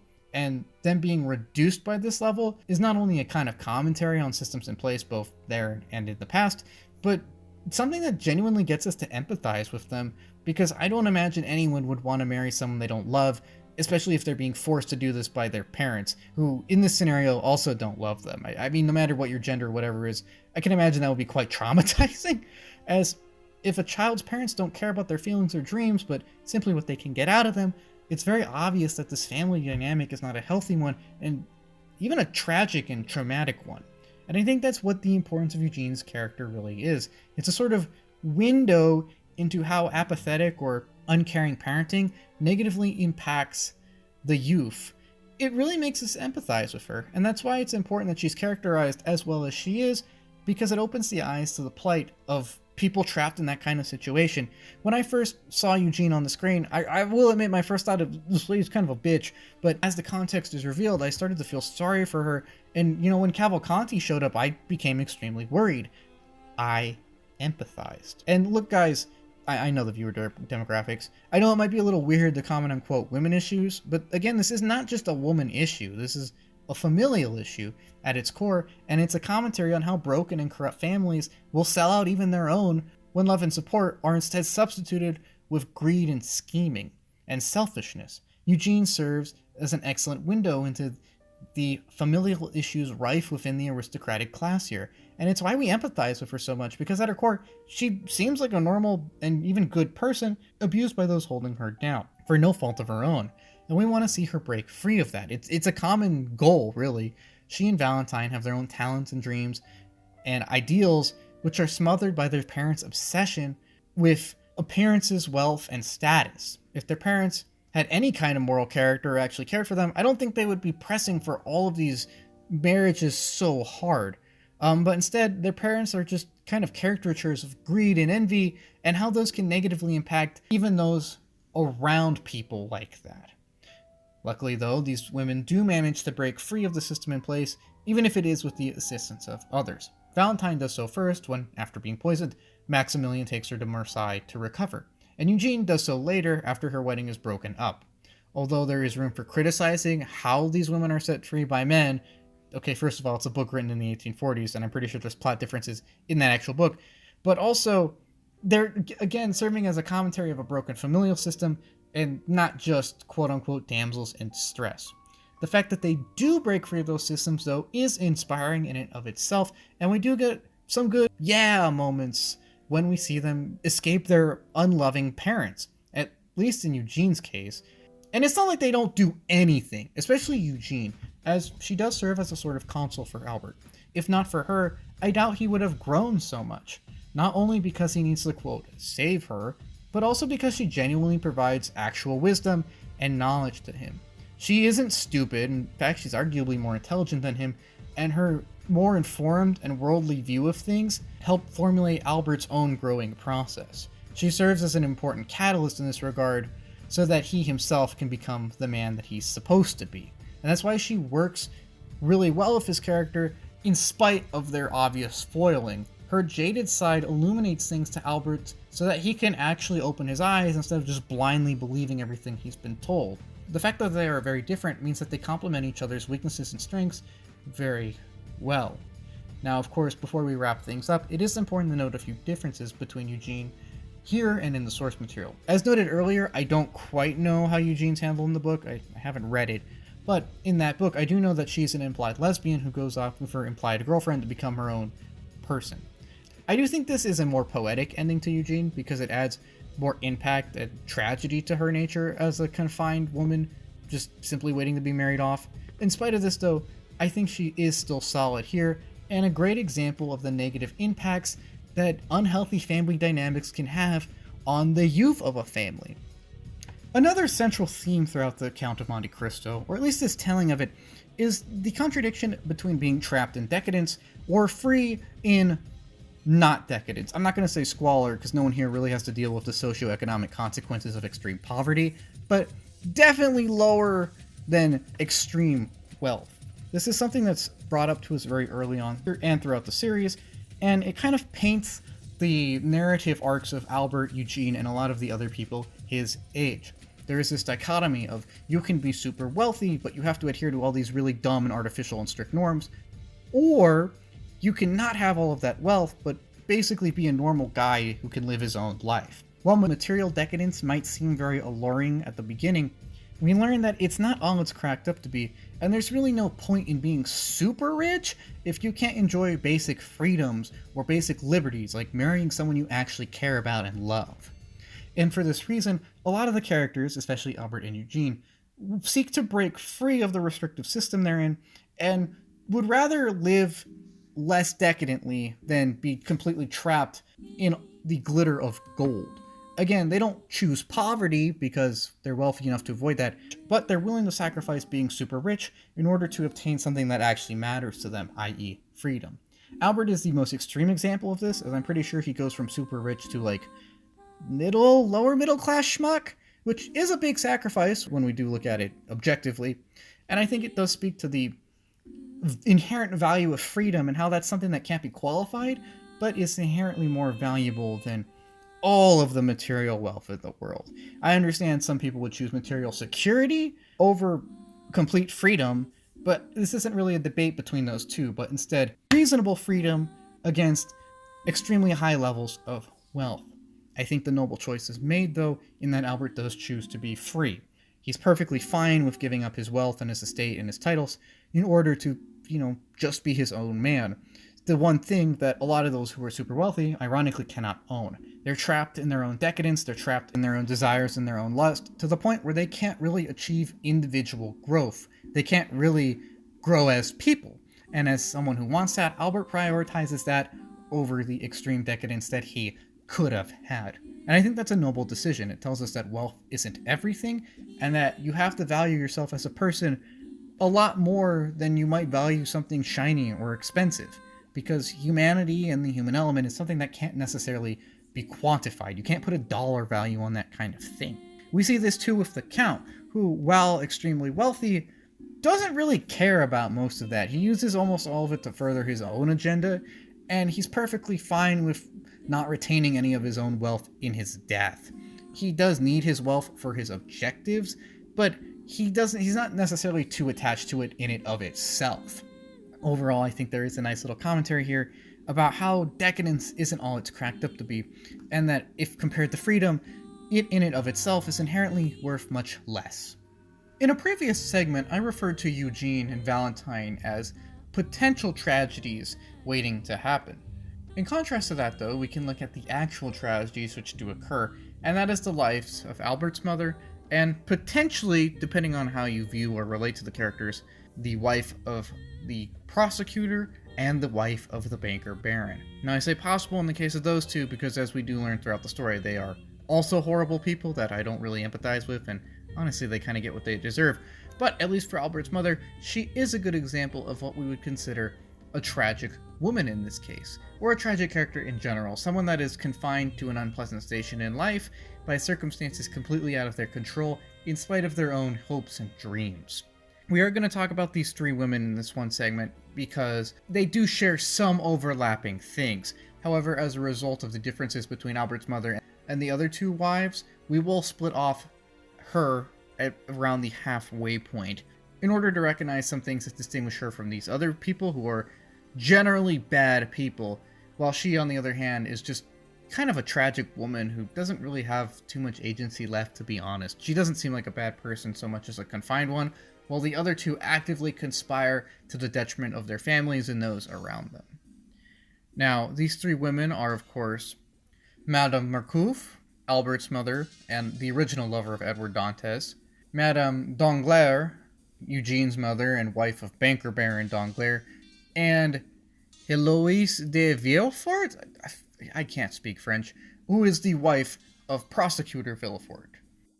In terms of plot significance, Albert's mother, of course, is very significant, as she is Edward Dantes' original fiancée, and they do still share some on-screen chemistry, and it is obvious that she still remembers Edward Dante very fondly, but they never actually completely reconcile, and he makes a point of not doing that, saying is that at this point in his life, she's no longer his focus or goal, but his revenge has taken that place, which is a commentary on how he's consumed by revenge, of course, but more on that in his segment. She does not necessarily do too much in the actual plot, other than serving as a sort of console to Albert at times, and as serving as an example of someone that is completely trapped in the system that has screwed her over. The fact that she doesn't do too much in terms of actual actions, it seems like a kind of intentional decision here. She doesn't necessarily do that much because it seems like they make a point of stating that she can't necessarily do that much by this point in her life. She thought her fiance was dead 20 years ago and kind of gave into the advances of his friend in order to kind of move on with life. It's a really weird and uncomfortable situation she's found herself in, and we'll explore that more in the analysis sector of this part of the retrospective. Just know that, in terms of plot, she's confined by her situation in life and therefore doesn't necessarily do too much. The other wives, however, do at least slightly more. Madame Danglars, she serves as a horrible mother to Eugene in several examples that let us know that this is a messed up family dynamic we're seeing here, and then she later is the first to kind of fall victim to the Count's schemes when she has a sort of mental breakdown at the Count's dinner party when he reveals to both her and the prosecutor Villefort that he's aware of their affair and the fact that the baby that resulted from that is kind of buried in a box in the backyard. Although he's not dead, the baby becomes Cavalcanti. More on that later. She does not know that that baby is Cavalcanti, so while she's sleeping around with, a bunch of guys who give Banker Baron pro-finance bro tips, she does so with Cavalcanti too, only to learn during the prosecution of Cavalcanti that he is in fact her biological son. This breaks her mentally, and from here she's kind of written off throughout the series. Again, doesn't necessarily do too much plot-wise in terms of actions, just serves as a unpleasant person to be around that's a horrible, apathetic mother and horrible wife, although I guess that's okay because she's married to a horrible husband. I don't know. These are miserable people, and we'll get more into that misery in the analysis, of course. Finally, we have Madame Villefort, who stands out among these three as the person that does the most. She's very obviously unhappy in her marriage to Prosecutor Villefort, and instead is simply trying to figure out a way to make sure that her son inherits all of the Villefort's titles and wealth and whatnot. Now, he can't do that initially because he's not the prosecutor's son, but a son of hers from a previous marriage. I think she's just kind of a trophy wife, and it was a package deal, so when they got married, he had to adopt her son too, and whatnot. It's obvious that she hates both her husband's father and actual daughter, and she's just kind of an unpleasant, functional sociopath from the very start. She seems very pleasant, but she's obviously not, and her only objective is to seek a way forward for her own goal of forwarding her son's material progression in life. And he, of course, being raised by someone this insufferable, is in and of himself a very unsufferable young man. In order to facilitate this goal, though, she just goes ahead and poisons everyone. You see, the Count, knowing that Madame Villefort is a very unpleasant and unstable woman, just kind of gives her the little nudge she needs to go ahead with her dream of getting rid of everything that stands in her way by giving her, I believe it's called a Jezebel ring. I don't recall what it's called in the movie, but it's this ring which contains a poison, which makes it very easy to, poison people. As a result of this, and feelings that she's developed for the Count, he does go out of his way to kind of woo her. She decides that now is a great time to just kill everyone and literally poison her way out of her apathetic and stale family life, all the while securing a fat inheritance for both herself and, of course, her spoiled brat of a son.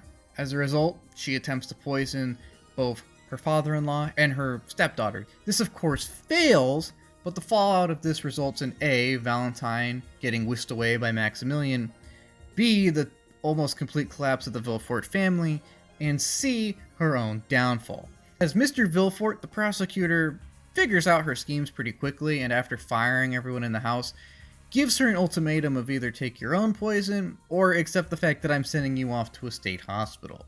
She has a breakdown at this point, and seems to be sent away. However, it's revealed that the Count of Monte Cristo prevented this in order so that she could serve as a star witness against her husband, and the Count's own schemes against him. As a result, she's just kind of manipulated into poisoning her own family, and then serving as a sort of MacGuffin against her own husband. It is revealed that she's been mentally broken by both the effects of the poison and the general trauma of the situation, and the Count, at least to his credit, does give her a room to live in with her son, so that at least she's not homeless. As we can see, there is a common thread with these characters, which is that their agency and abilities are limited by the circumstances around them, even if they do impact the plot in some way to some extent. While this lack of agency can be seen as a negative thing, or it can be seen as sort of stereotypical, I think that is kind of intentional, at least to some extent. I mean, it's not like these characters are completely one-dimensional and played up just for drama. There is some fiber to these characters, especially if Madame or Couf, and they all serve as a sort of example of what could have happened to Eugene, or what could have happened to Valentine. And it makes us feel even better that those characters got out of the system, and it makes us feel even more kind of miserable when they're on screen. We don't feel bad for these characters per se, at least not for Madame Villefort and Madame Danglars, but we do feel uncomfortable, and it is always unsettling whenever they talk or say something that's just completely out of left field and inappropriate. It's kind of a reflection on how people who are trapped in the system try to cope with it, in some ways better than others. At the most positive end of the spectrum, we have Albert's mother, who, while completely confined to this system, at the very least has seemed to learn to live with it. She doesn't completely hate her life, and she at least does love her son to some extent, it seems. It's obvious that she never got over her loss, and this wasn't something that she planned out. However, she is at the very least enduring. Ironically, of all the people in this show, she kind of embodies the Count's advice the most, as she simply bides her time and holds out hope. However, this does mean that she's kind of a passive character, and while easy to empathize with, at least easier than the other two, doesn't necessarily do that much. She's kind of turned herself off and withdrawn. That's how she kind of deals with this situation. Although Madame Marcouf is very resigned, she is still very strong when we think about it. She does marry the general, that is true. However, we got to take her circumstances into account and realize that realistically she didn't probably have any really good options when she did marry him at that point of the life. And she still does care about Edward Dantes, even if not romantically, as a person and as a fellow being. While she does resign herself to basic inaction throughout the series, she still has some kind of reverence for human dignity and some kind of silent dignity within her that, while not expressed very often, is still very strong at times. And we see this most when she walks away from General Marcouf during his coup attempt. She just says, "Look, I don't know what's happening to you. I thank you for what you've given to me, but this is not good and I don't want to be part of it. I'm going to walk away now and just, I don't know what I'm going to do, but I don't want to be a part of this." And while you could argue that that scene does show incredible resignation to her circumstances, I think the fact that she walks away from everything, or attempts to, shows an incredible maturity on her part. As she's finally had enough of this guy's schemes and crap. She's finally had enough of being pushed around and being swept off her feet by circumstance. She's saying that something may happen to me, but it's going to be a result of what I do and not of what you do. I'm going to walk away, come whatever may. And it is a mature act of nobility that should not go unheeded. But if Madame Marcouf embodies a sort of subtle and even noble withdrawal from her pain, then Madame Danglars manifests a sort of subtly angry and aggressive withdrawal. She's not a pleasant person to be around, and she embodies a lot of the characteristic flaws present in the aristocratic class, or at least in this presentation of them. Where her husband is a greedy and uncaring man, she is also uncaring and almost as greedy, it seems, at certain times. It's ironic that a woman who seems to have been married off simply for material purposes to a man she doesn't love is perfectly capable of doing the same thing to her own daughter.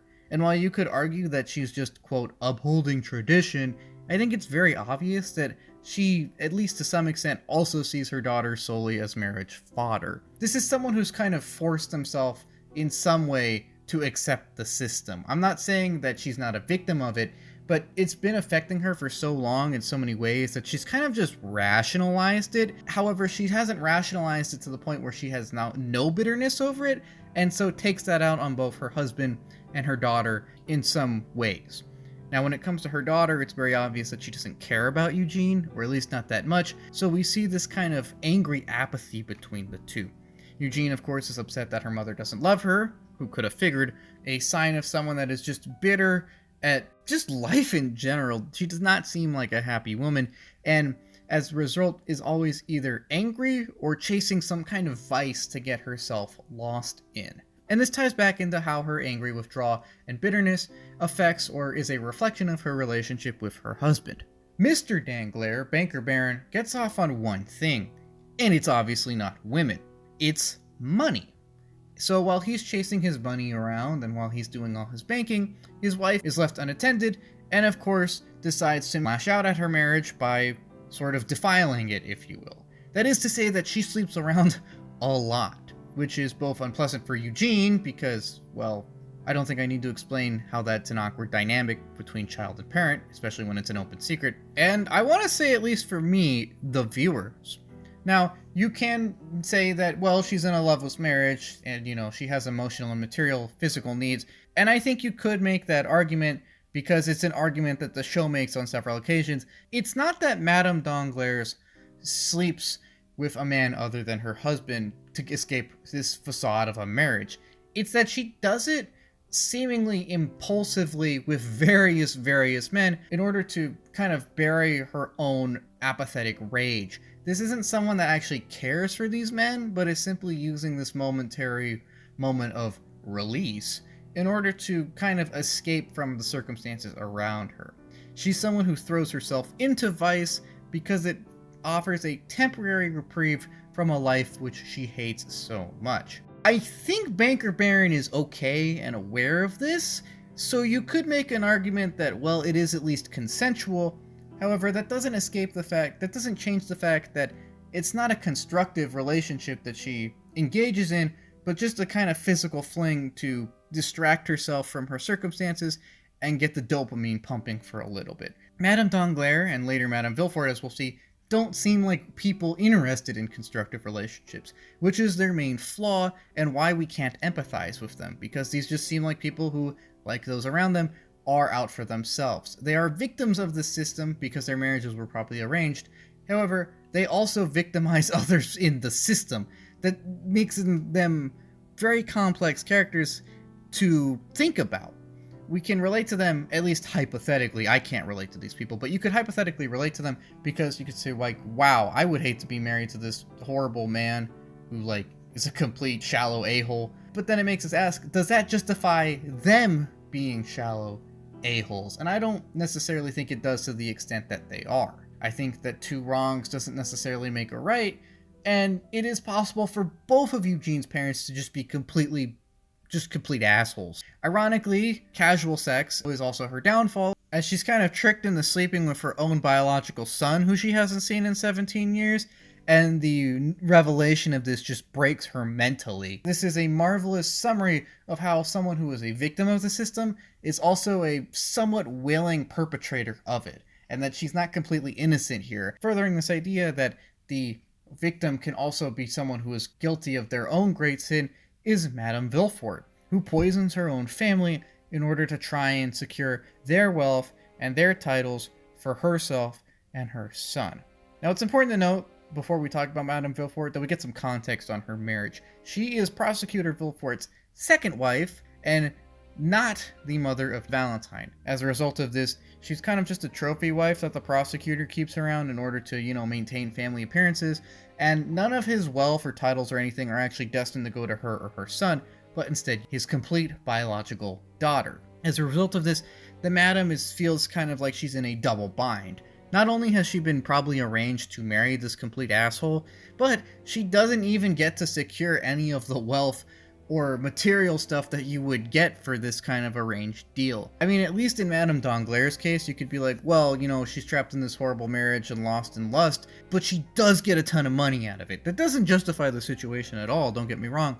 But you could say that there is some kind of objective benefit to it, but Madame Villefort doesn't even get that, as everything would be left to the prosecutor's biological daughter, which is Valentine, who of course has a horrible relationship with Madame Villefort, who bullies her incessantly because she's bitter over this double bind that she's found herself in. So, it seems like Madame Villefort's got a pretty short end of the stick, and, maybe we could empathize with her, because, she is someone married to this horrible man who also doesn't even get any of his money in the long run. However, while this double bind might have seemingly been set up to make Madame Villefort the most tragic of any of the wives, how she handles it actually makes her the most despicable of all the wives. While the other two kind of withdraw from their situations in some ways better than other, Madame Villefort takes an active role in trying to take down those below her.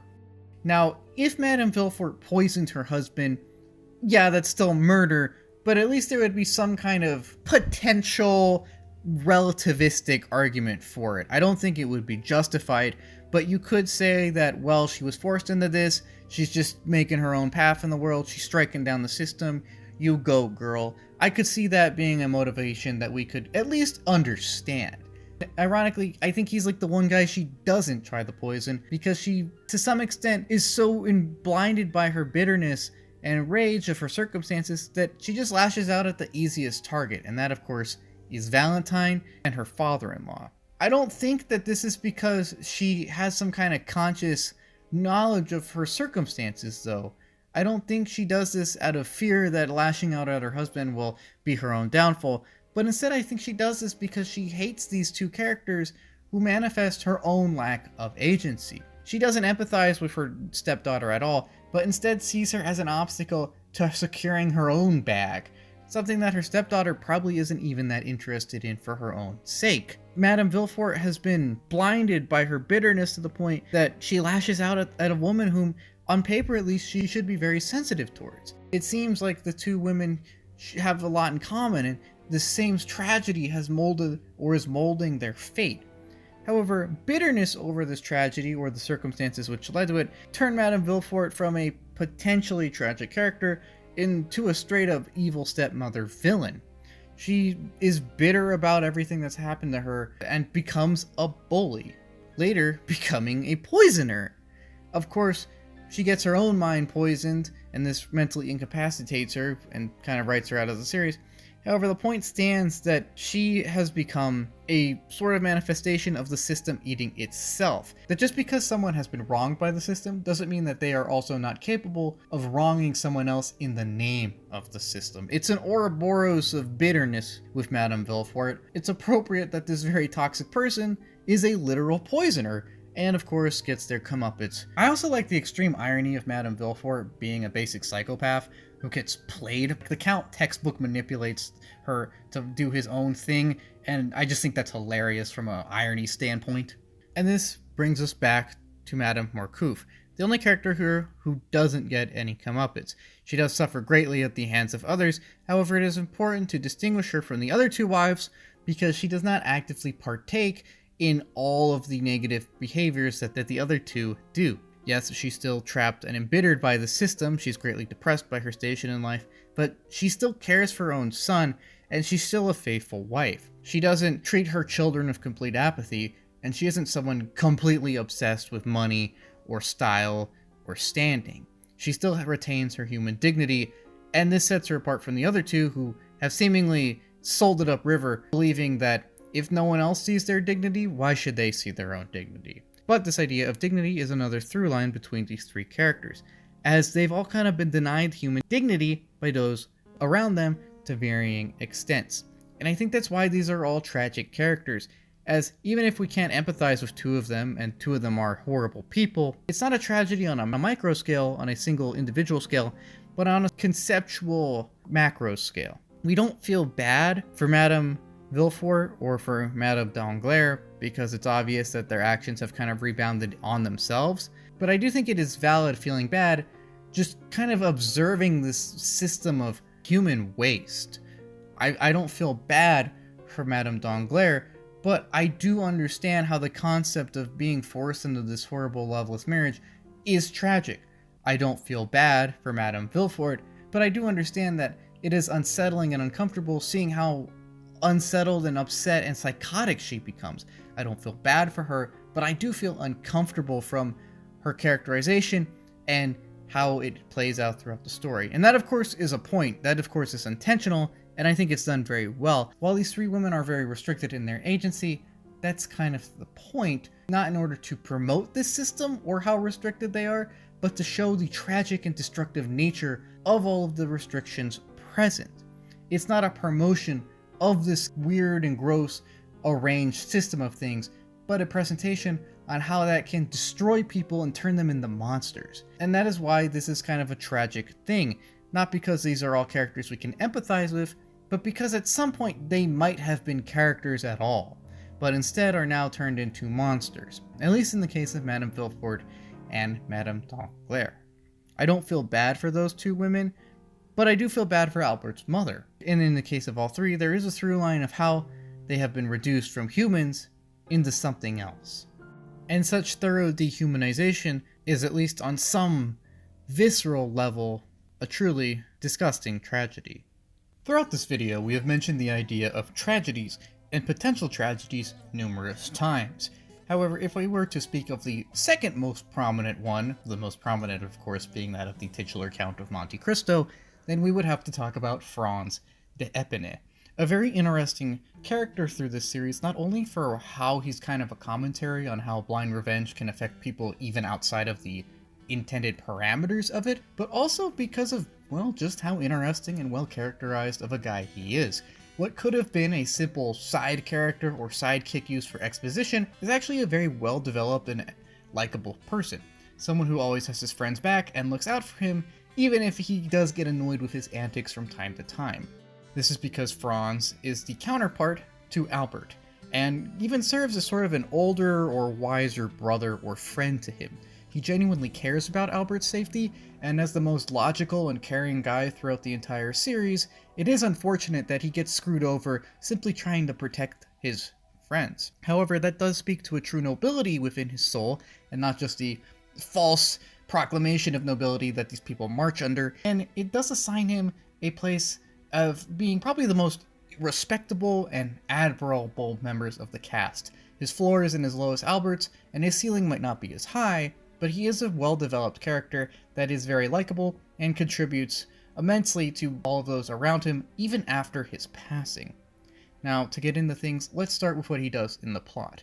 Franz is basically Albert's wingman in the opening of the series. He's with him on Luna during Carnival, and immediately suspects that the Count of Monte Cristo might be a tad shady.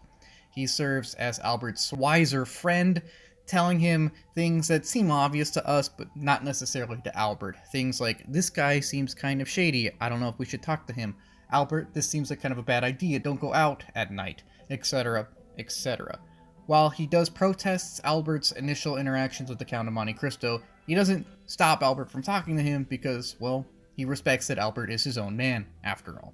Once everyone returns to Paris, Franz is side by side with Albert, and they discuss two main topics, that being the Count of Monte Cristo, of course, and their own arranged marriages. In regards to the first topic, Franz throughout the series is still very skeptical of the Count's intentions and continuously questions them in order to try to alert Albert to the shady circumstances of everything here and to validate the viewer's own questioning of everything going on. On the second front, however, Franz does a good job of opening Albert's eyes to the idea of arranged marriages being not so good. When others come at Albert with this knowledge, like when Maximilien does it, Albert feels attacked because these are people who, while he values, they're not necessarily in his shoes. However, when Franz looks at Albert and tells him this, Albert internalizes this more because he is in his shoes. Franz, Albert's best friend and sort of consul, tells him, look man, I am also getting arranged marriage to a woman that I don't necessarily care about, and it is a messed up system that I'm kind of stuck in. Albert realizes that, wait, maybe arranged marriages are not necessarily out of love, and maybe I should start to question things. This and the questioning of Eugene and others, of course, gets the ball rolling on Albert's character development, but this also kicks off a little subplot where Franz gets out of his own arranged marriage to Valentine. To do this, he essentially helps Maximilien whisk her away to Marseille, all the while proclaiming, well, she ran off, I guess the engagement's over. Of course, he's happy about that because not only does he not want a loveless marriage, but he genuinely values Maximilien and Valentine's happiness. He is generally pleased with the outcome of the circumstances. However, now a single man, and kind of disowned, I would assume, for this escapade, Franz has a lot of free time on his hands, and still not trusting the Count, devotes a lot of his time to doing research on the Count. Now, this doesn't necessarily move the plot too far forward, but it does do a good job of providing the viewer with some context, world building, and a few answers to their questions. It is through his exposition scenes that we first learn of what Gankutsuou actually is, and what he does, and just the Count's background. There is a little subplot with Franz visiting Maximilien in Marseille, and the two piece together that Edward Dantes was a sailor that worked for Maximilien's father, and that he was screwed over by two other employees of the company, and the then prosecutor of Marseille. With this in mind, Franz now knows that the Count is definitely out to get Albert's family, and rushes back to try and save him.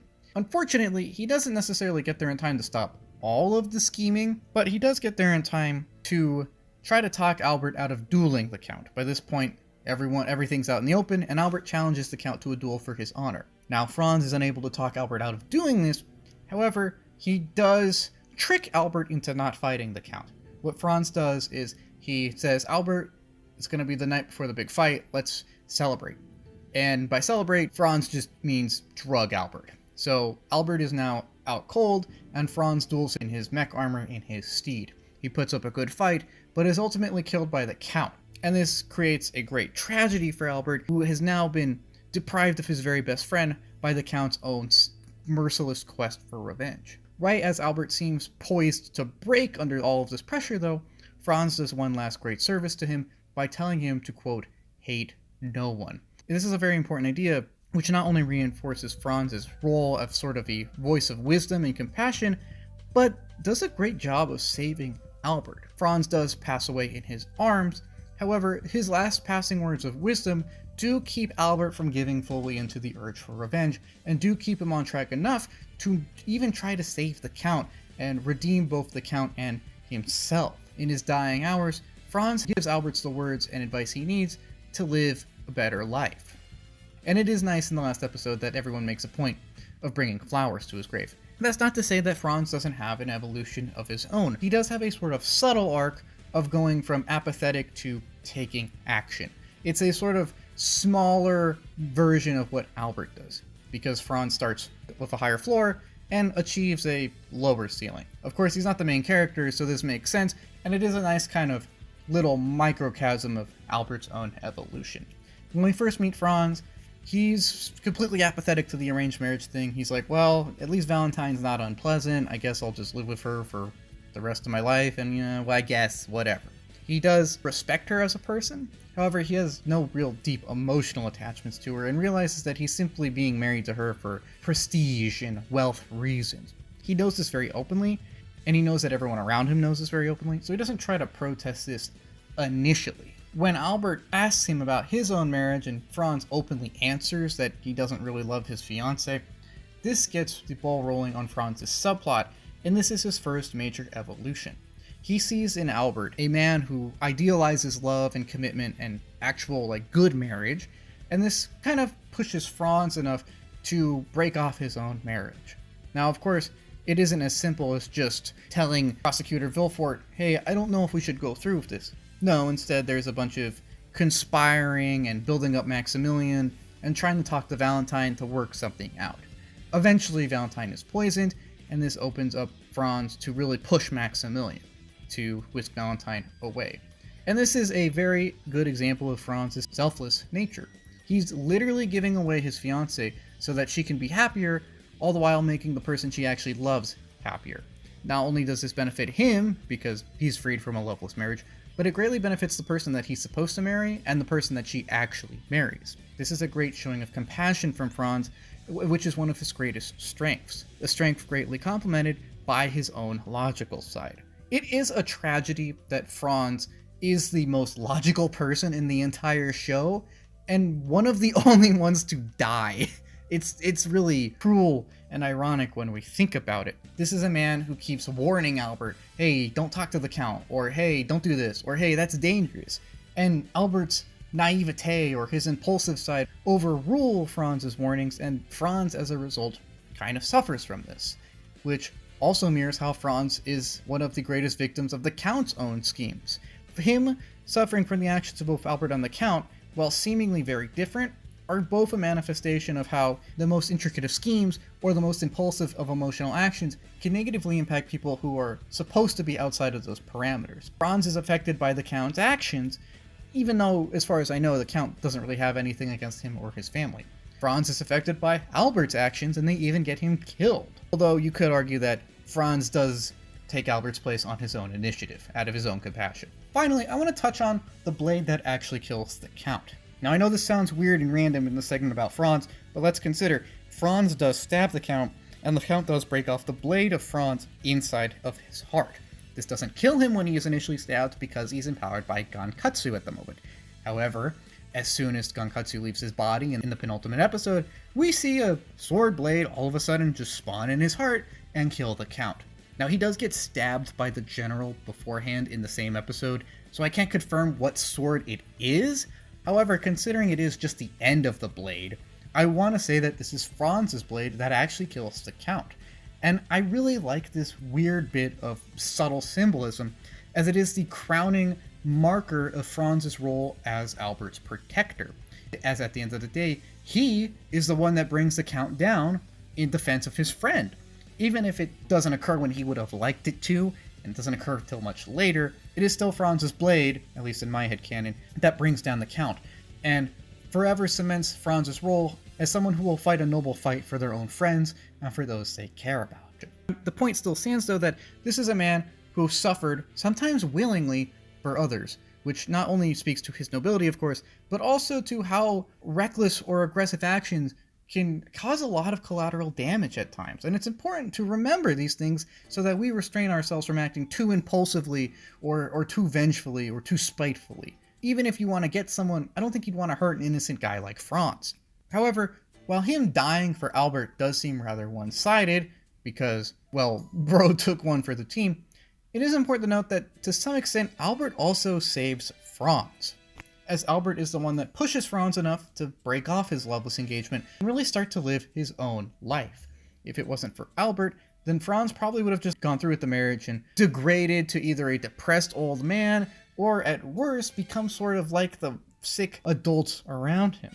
However, Albert says, look, Franz, if you don't love this woman, I don't care what the system says, you shouldn't marry her. And this does push Franz to break free of the system, or at least try to break free, and circumstances kind of line up in a way that allows him to take advantage of them to break free. So, while he does physically die for Albert, and he does physically save Albert, you could argue that Albert, at least in some emotional or metaphorical way, also saves Franz, which is a testament to their bond and how they build each other up. Franz also builds up Eugene. In fact, building people up is kind of Franz's greatest character strength, or at least the thing that endeared him the most to me.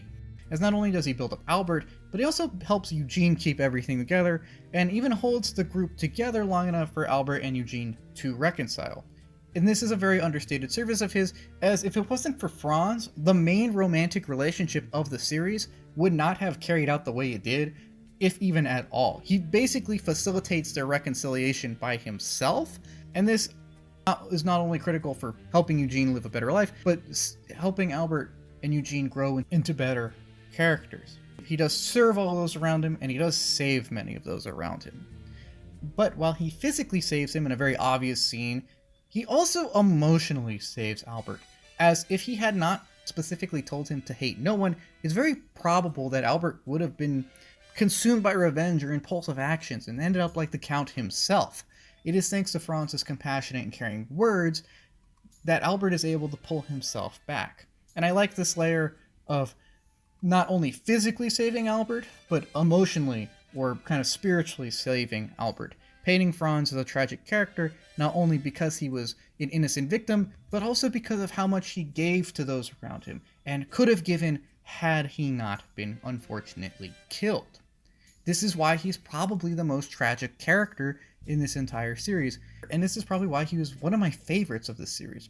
He's not the main character, and he's not the most prominent or outspoken man, but he is one of virtue, and he is one of values, who lives by his values in order to not only build up himself, but everyone around him, because not only does he want to live by his virtues, but because he loves them in some way.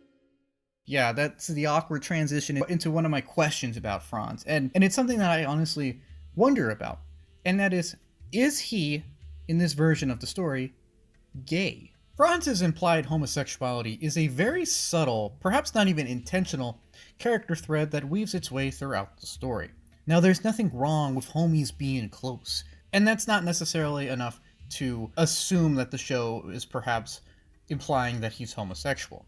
However, there is a single scene in which I think pushes me to believe that it was, or at least trying to in some subtle way. Now, I know it may seem baseless to say that Franz may be homosexual, or has homosexual feelings towards Albert, but I want you to read the lines in this one segment, in his one talk of his with Maximilien, in addition to a few of his talks with Eugene throughout the series.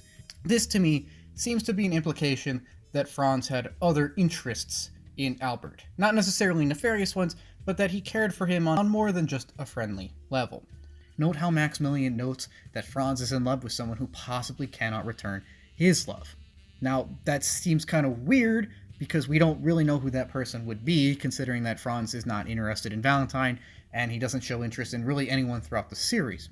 However, another important question to ask is, why can Franz not love whoever is in question here? Now, this is set in the year 5023 or something like that, so I don't know how far marriage rights or laws are along in the series, because, well, it's the future. But it is important to note that the setting here is molded after, like, 1844 Europe, a place where I don't think you can get gay married. And this plays into the idea that Franz is prohibited from marrying whoever he loves, not only because of his status and the arranged nature of things, but by things that transcend even that. And this is an implication, of course. This is never said, but it just feels like, hey man, maybe he's interested in not a woman, but another man. The way everything is worded here and the look on Franz's face and whatnot really do sell this to me. And maybe to you, maybe not. I don't know. It's just an intuition on my part, but it does seem to be the strongest evidence for the idea that perhaps Franz isn't interested in a woman at all. And it is a subtle undertext throughout the series that may or may not be intentional here. And there does just seem to be some kind of subtle underlying homoerotic tension whenever we see Albert and Franz together. Not in every scene, but I did feel it at certain points. I don't know if I'm making too much of this, but it is just something that popped into my brain and makes Franz's sacrifice more impactful and does touch on a possible more tragic side of both the arranged nature of his relationships and how he has to sacrifice his own happiness regardless of the circumstances present, because Albert has his eyes on other people. All in all, I think that Franz is a magnificent character, not only for how his character kind of on a smaller scale mirrors Albert's character growth, but because of all of the support it provides to all of the characters in the story and how that is a significant impetus for a lot of their own growth. As mentioned earlier, he holds Albert to standards which allow him to grow. He holds Eugene together long enough for her and Albert to reconcile, and he even helps the viewer a lot by providing us with exposition and questions that help us further understand our own view of this world. He's great not only for exposition reasons, but also because he's just a great character. And while his death is tragic, it is one that is unironically noble, and something that paints his character as one which should truly be respected and admired, as perhaps he was, among all of the nobles here, the one that was actually the most noble. Now, the word noble is very interesting in this context because it is a word with two main definitions. Its primary definition refers to a person or member of a, quote, higher societal birth. This, of course, talks about titles and those who are seen as born aristocrats. The other definition of noble says something along the lines of a person or idea with moral aspirations, something that wants to be morally upright and wants to build up things for the better. And while the second definition of the word did arguably arise from the first definition of the word, as those who were of higher birth were expected to exhibit moral uprightness, it's obvious that those two are not always mutually inclusive or mutually exclusive, as there is a big theme in this show of exploring what it means to be a noble and to exhibit actual true nobility, that is, moral uprightness. There are a lot of characters here who expect to be respected and pampered just simply for their titles, and then there are other characters who, in spite of their status or in spite of their station in life, go out of their way to try and live by their morals and try to uphold their ideals and respect those around them, regardless of rich or poor. And it is in these characters that we see this great confrontation of these two definitions of the word noble. We have the conflict of real nobility of character versus simple material or societal nobility as a title. The most clear demonstration of this is the sort of juxtaposition of Franz and Maximilien and Albert against the Three Conspirators. Now, I know all these people except for Maximilien do qualify as nobles. However, how they conduct themselves draws a clear line between which definition of the word applies to them first. On one side, we have people who actually live by their moral ideals and act on behalf of them, like Franz, Albert, and especially Maximilien. On the other side of this dividing line, we have the Three Conspirators, two of their wives, and other hypocritical higher-ups, basically. These are people who, while having titles and wealth and status, do not uphold the moral righteousness, I guess, that stems from this word's original definition of a higher class person. The show goes to great pains to display to us that just because someone is higher up, or born into a higher class, or has more material means, they are not necessarily a morally upright person. You shouldn't necessarily aspire to be like them simply because they have more in material terms. Now, That doesn't condemn anyone to be evil. I mean, Franz and Albert are genuinely good people in this show, but it does mean that it's no proof of moral clarity either. There is a lot of hypocrisy committed by the three conspirators, and every act of hypocrisy does a good job in drawing the viewer's attention to this idea that material wealth and status is not necessarily connected to moral status or moral strength or moral fiber. Hand in hand with this idea is the other side of the coin, which states that just because someone is of a, quote, lower birth or of a lower social class doesn't mean that they aren't worthy of respect or are simply a drag of society. They're still people, and they're still capable of greatness, and they're still capable of having a great moral compass. Look at Maximilien, for example. Getting back to him, he sacrifices so much simply to be with the woman he loves, and he takes great content in that simple and pure joy. And he takes great risks in order to follow this dream, in order to not only secure what makes him happy, but what makes his wife happy, in order to try and whisk her away from this horrible world of, quote, noble hypocrisy. The moral of the story here is that where someone is in terms of social ranking or standing does not determine where they will end up, and regardless of those two factors, neither necessarily determine someone's moral righteousness or status. That's an independent attribute to be developed by the individual through their own actions and decisions. This is not only a criticism of connecting social status with moral status, but simply stating that regardless of one's social status, we can all rise to uphold great moral ideas, or we can all fall to truly unnoble behavior.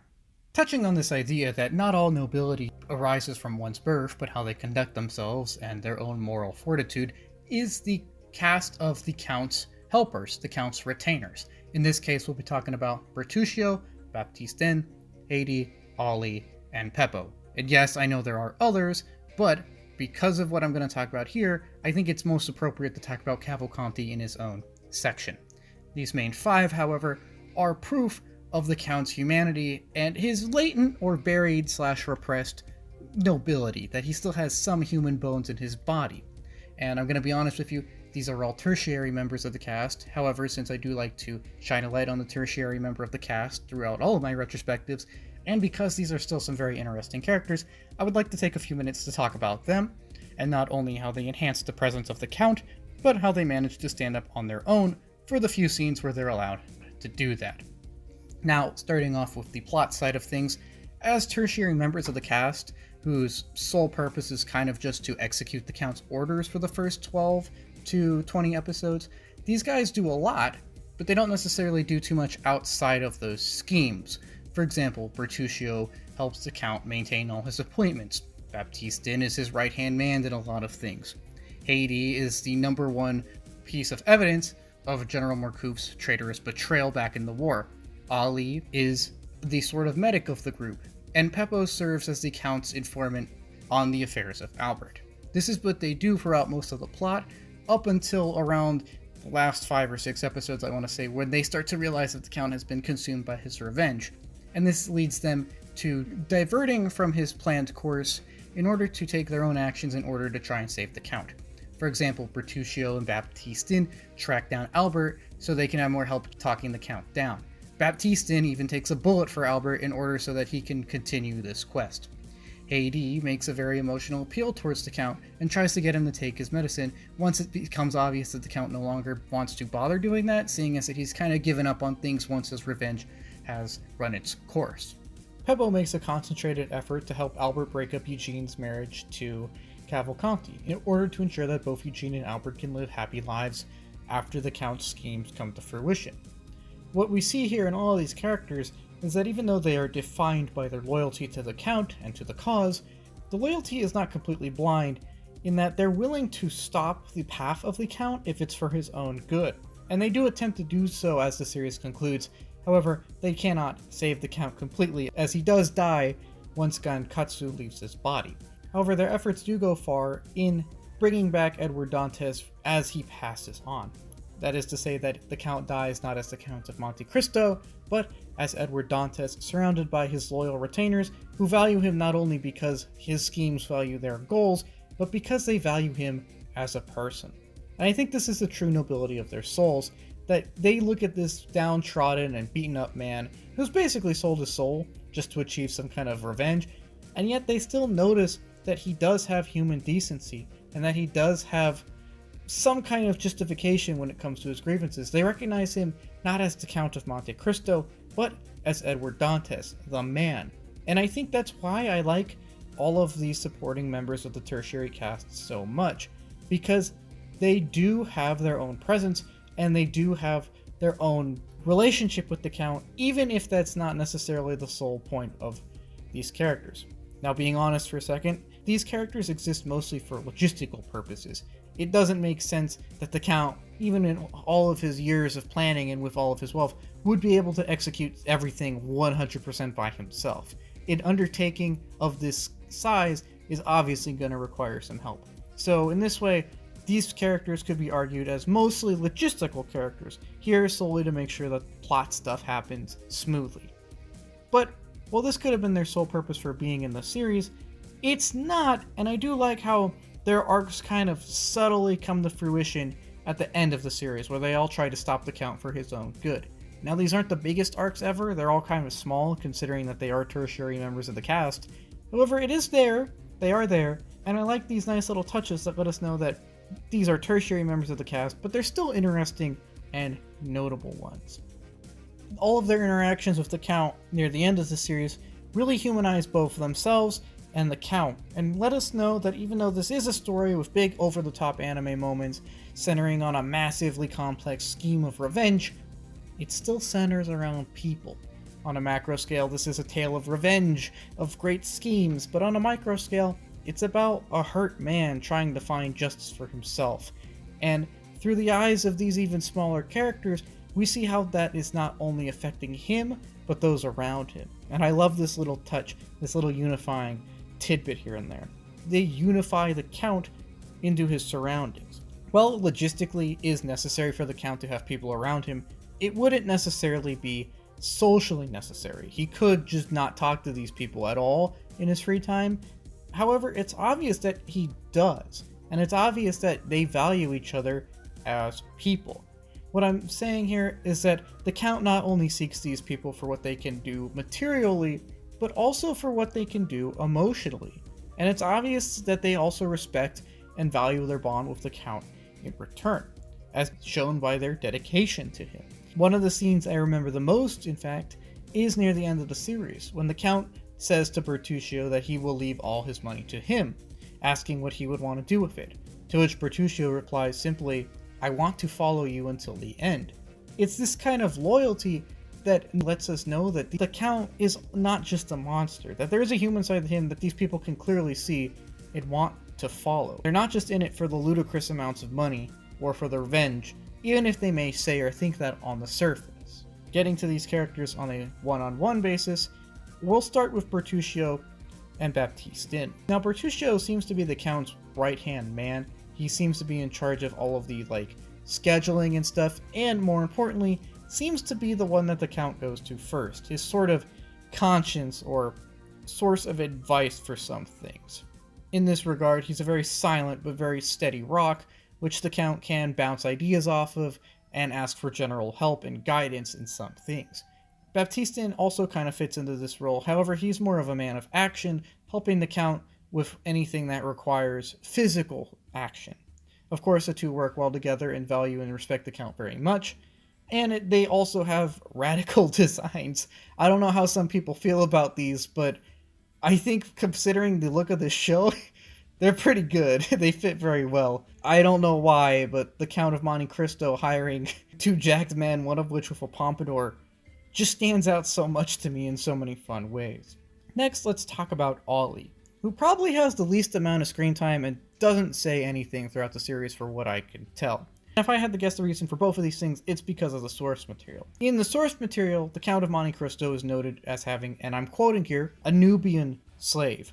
Now, this was a book set in the 1815s, 1820s, I think, and written in the 1840s, so obviously they're a lot less sensitive about those things than we are today.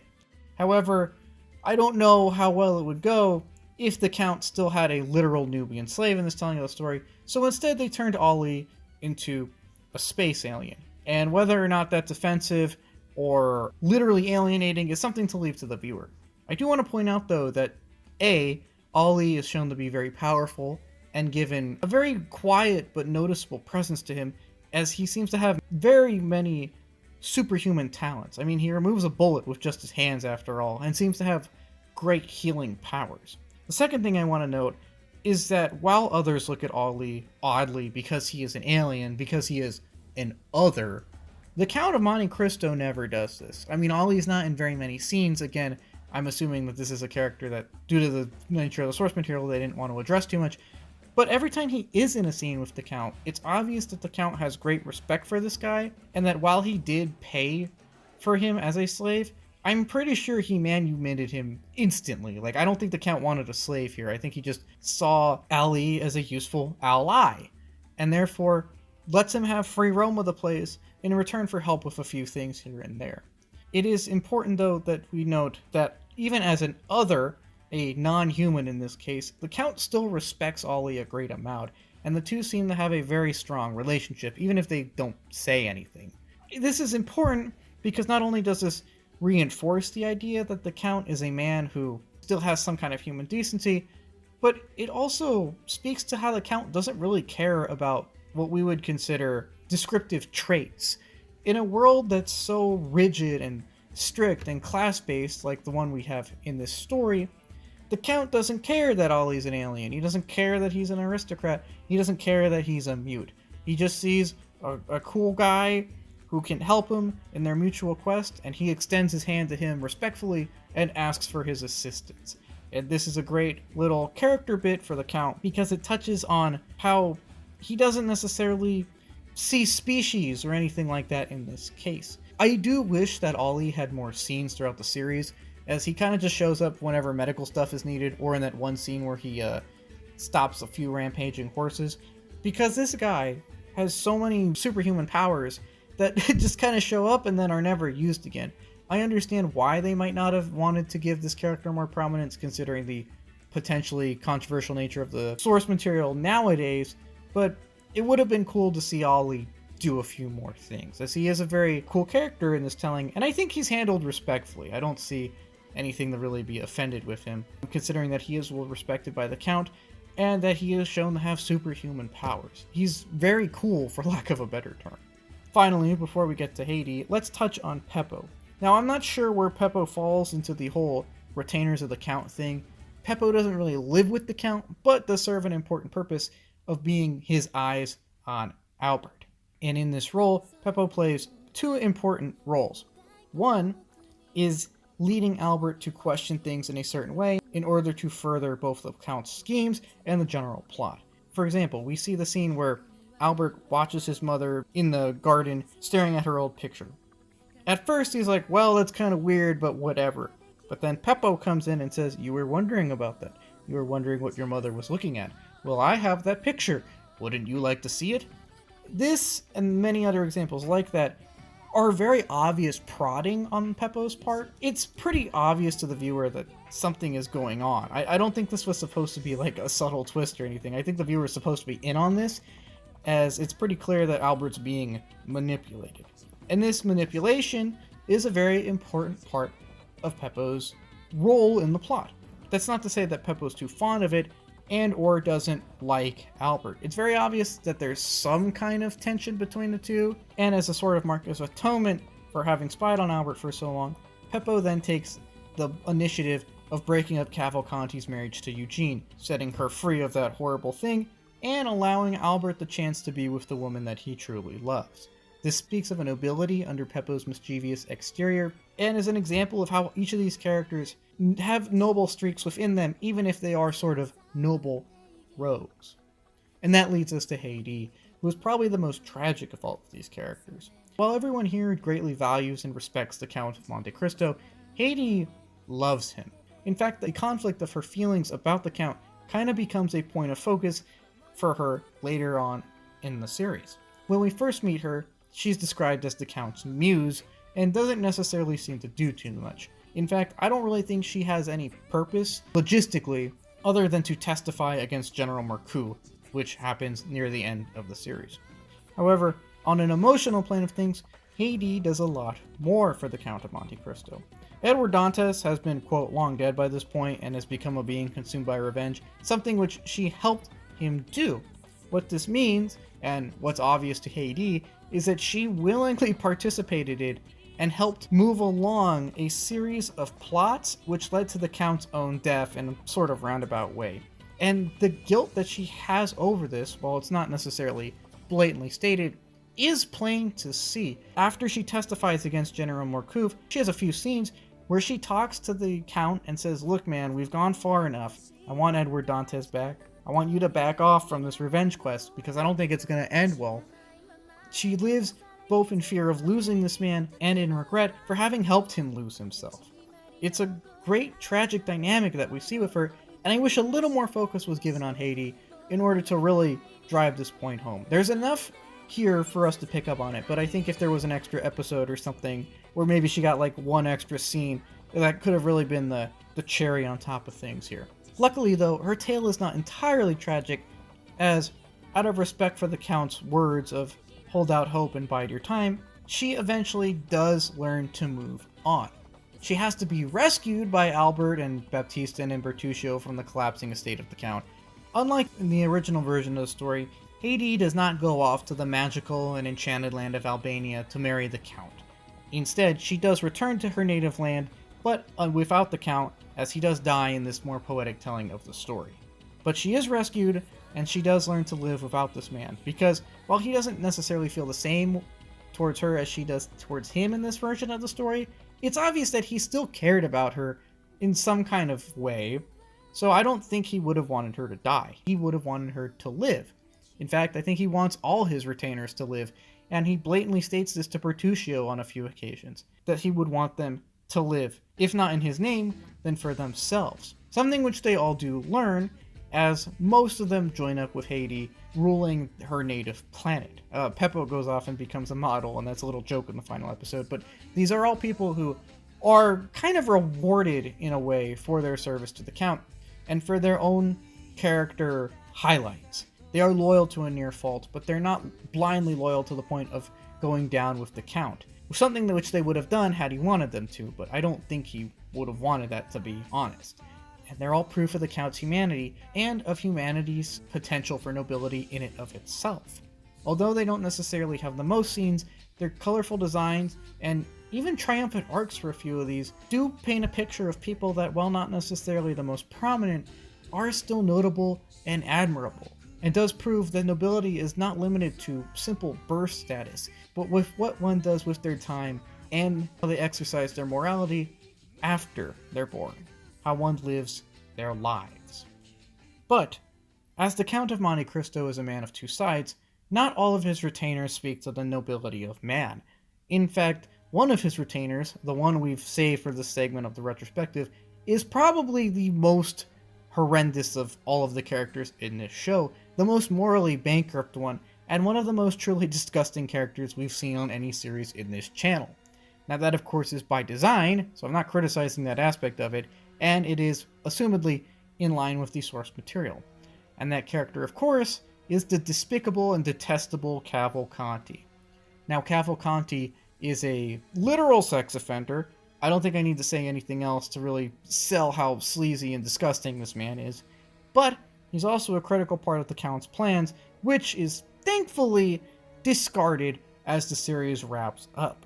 Now there are a few things I'd like to state before we get to the plot element, which is, I don't know how accurate this telling of Cavalcanti is to the source material. I would assume it's a toned down version, knowing though that the book was written a long time ago, and that this show is probably aiming for a, PG to PG-13 feel.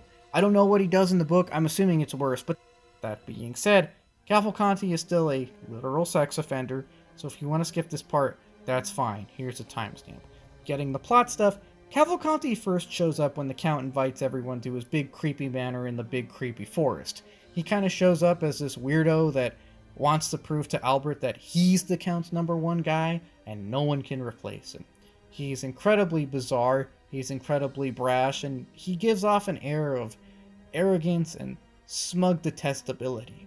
This is only enhanced as it becomes obvious that his main goal is to usurp Albert as the fiancé of Eugene. Now, of course, Cavalcanti has a ton of money to his name, allegedly, we'll get to that, and Albert is the son of the now pariah General Mercef.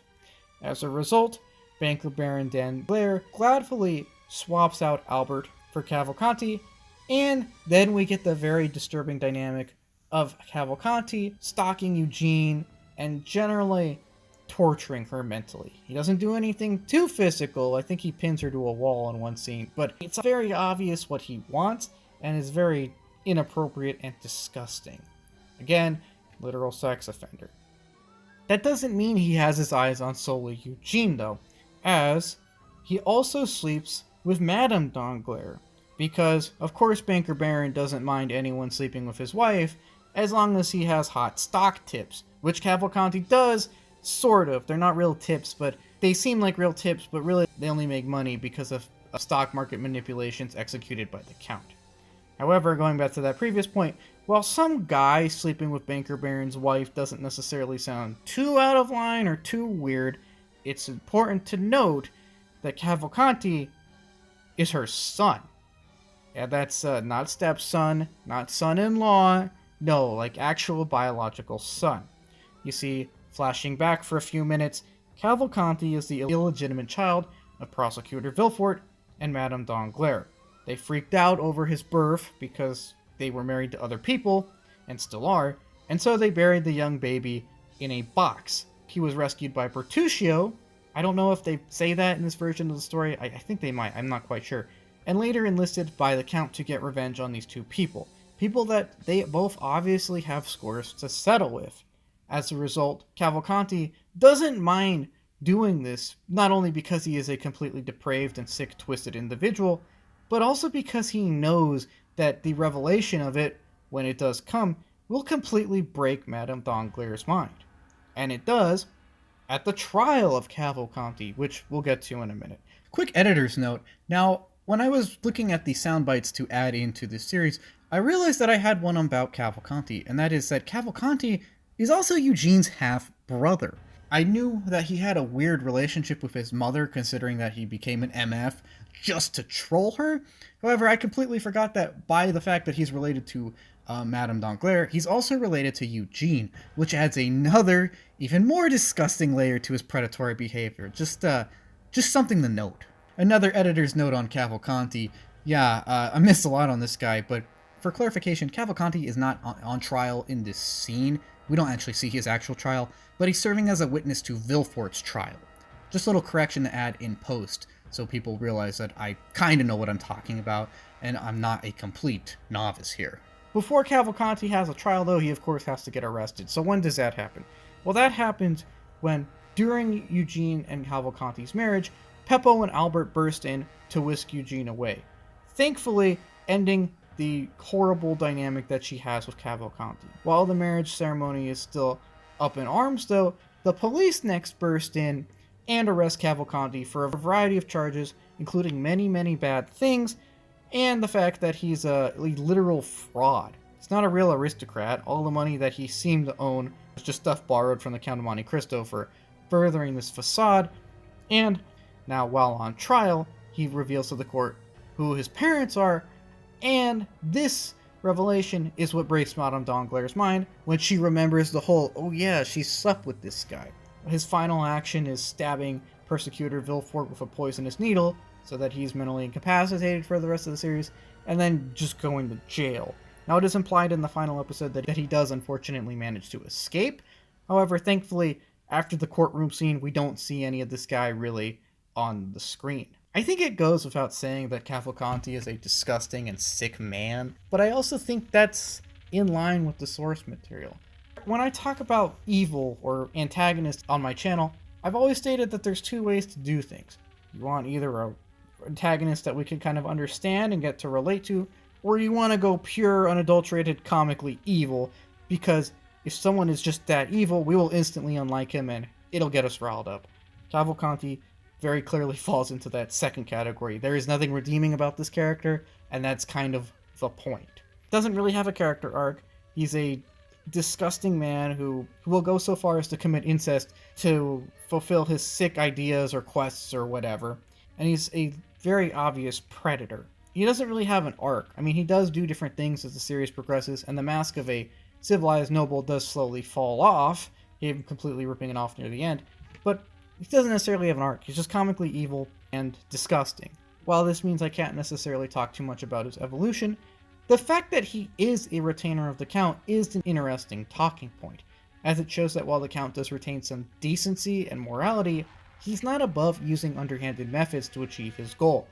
It's proof that his morality has been compromised at some point, and he's willing to look over certain offenses if it means a furthering of his own agenda.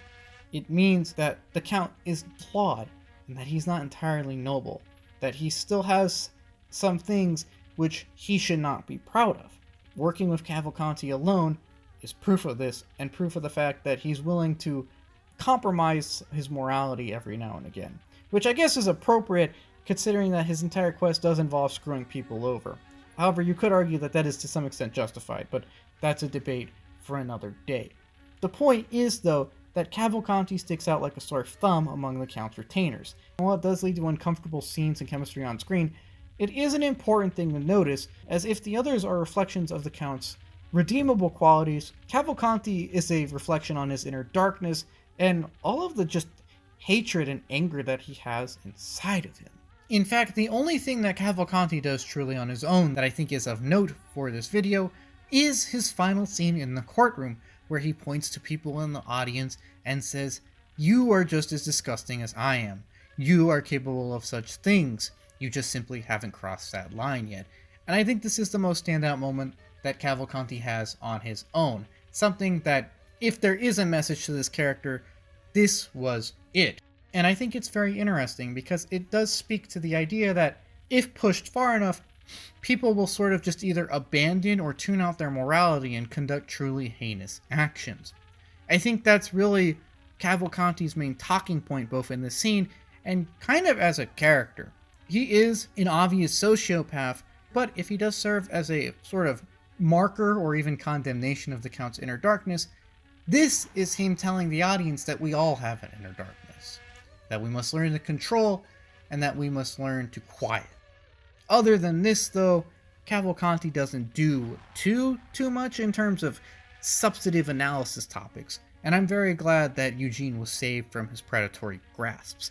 He does make me uncomfortable, and let's get to the next segment already. Another key theme of the Count of Monte Cristo, or again, at least his telling of it, is the idea that vengeance isn't everything, and that you can't hate everyone. Albert's character arc greatly shows this to us, as he goes on from loving the Count, to hating the Count, to forgiving the Count, and even shedding tears over him. While this might seem immature or weird at first, perhaps even like weird or inconsistent character writing, I think it's actually genius character writing, as it shows a very developed arc in this very conflicted man who somehow retains control of himself throughout the arc. This is because he learns that vengeance isn't everything, and this idea is ultimately what saves him. We see this best when we compare Albert to the Count. Now, the Count of Monte Cristo is someone who basically has sold himself on the idea that vengeance is everything that he can get at this point. I don't think he grew up thinking vengeance is everything, but at this point, it's all he's ever gonna get. As such, he has to throw himself into it, and he has to give in to the hate he feels for the conspirators, and it does literally and figuratively consume him. Now, I do realize that on a logistical level, it was either this or remaining in prison for the rest of eternity, so it's not like he had an option here, but it is interesting to note that he is still consumed by his vengeance, and it is an important foil to Albert's not being consumed by his vengeance. Albert almost is, though, when he grows angry at the Count and is lost and lashing out all around him for that brief moment between Franz's death and him collecting himself again. But he ultimately walks away from the edge of simply making hate his everything. Because Albert learns from Franz's own words that that's simply not a constructive effort. If all one focuses on is vengeance, they're only focusing on destruction, they're only focusing on tearing down, and they can't build anything up if their only objective is to tear something down. Now, of course, people are going to be angry, and of course, vengeance can be justified in some people's eyes in certain scenarios, but if that is the only thing that someone fixates on, if that is the only thing that matters to someone, then ultimately they won't have anything that matters for very long. They won't be able to build themselves up because all they feel is hate for others. They won't be able to construct meaningful relationships because they're only focused on the relationships that didn't go their way or got them hurt. It's just a simple commentary here, and a very blunt one, which I do appreciate in this context because I love how open the series is with this, honestly, about why vengeance isn't everything and why we shouldn't hate everyone, and dare I say, anyone. Next, let's talk about Maximilien Morel. Maximilien Morel is the former captain of the army and the lover of Valentine, who goes on to marry her. And the reason that I bring him up is because he is rather plot essential and does have a neat little plot arc belonging to him exclusively. When we first meet Maximilien, he's just kind of a tertiary acquaintance of the guys, a gentle giant that Raoul brings along in order to just add to the conversation at the picnic. However, he soon starts to develop as a close encounter with Valentine awakens feelings for this woman within him, feelings that he represses as he learns that she is engaged to Franz D'Epinay.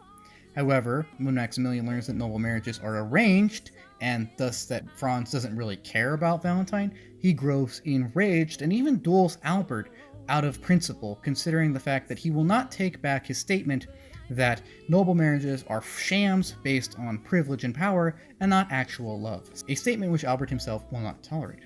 The two go on to reconcile, though, as they do start to openly realize that no, Franz does not actually love Valentine, and that both she and Maximilien are kind of suffering from the circumstances of that.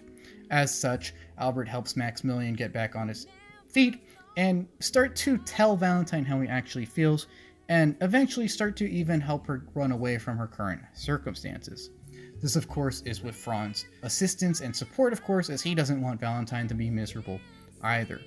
All of this starts to escalate when at the Count's dinner party, Maximilien and Valentine reconcile and accept each other's feelings. There was a miscommunication earlier that caused Valentine to be rather upset with Maximilien for a while, and do resolve to talk things over more and more. This progress is interrupted, though, as Valentine herself is poisoned by her stepmother, and this sets up the conclusion of this little Maximilien-Valentine arc. Now, Valentine is kept at her estate under guard while the poisoner is searched for.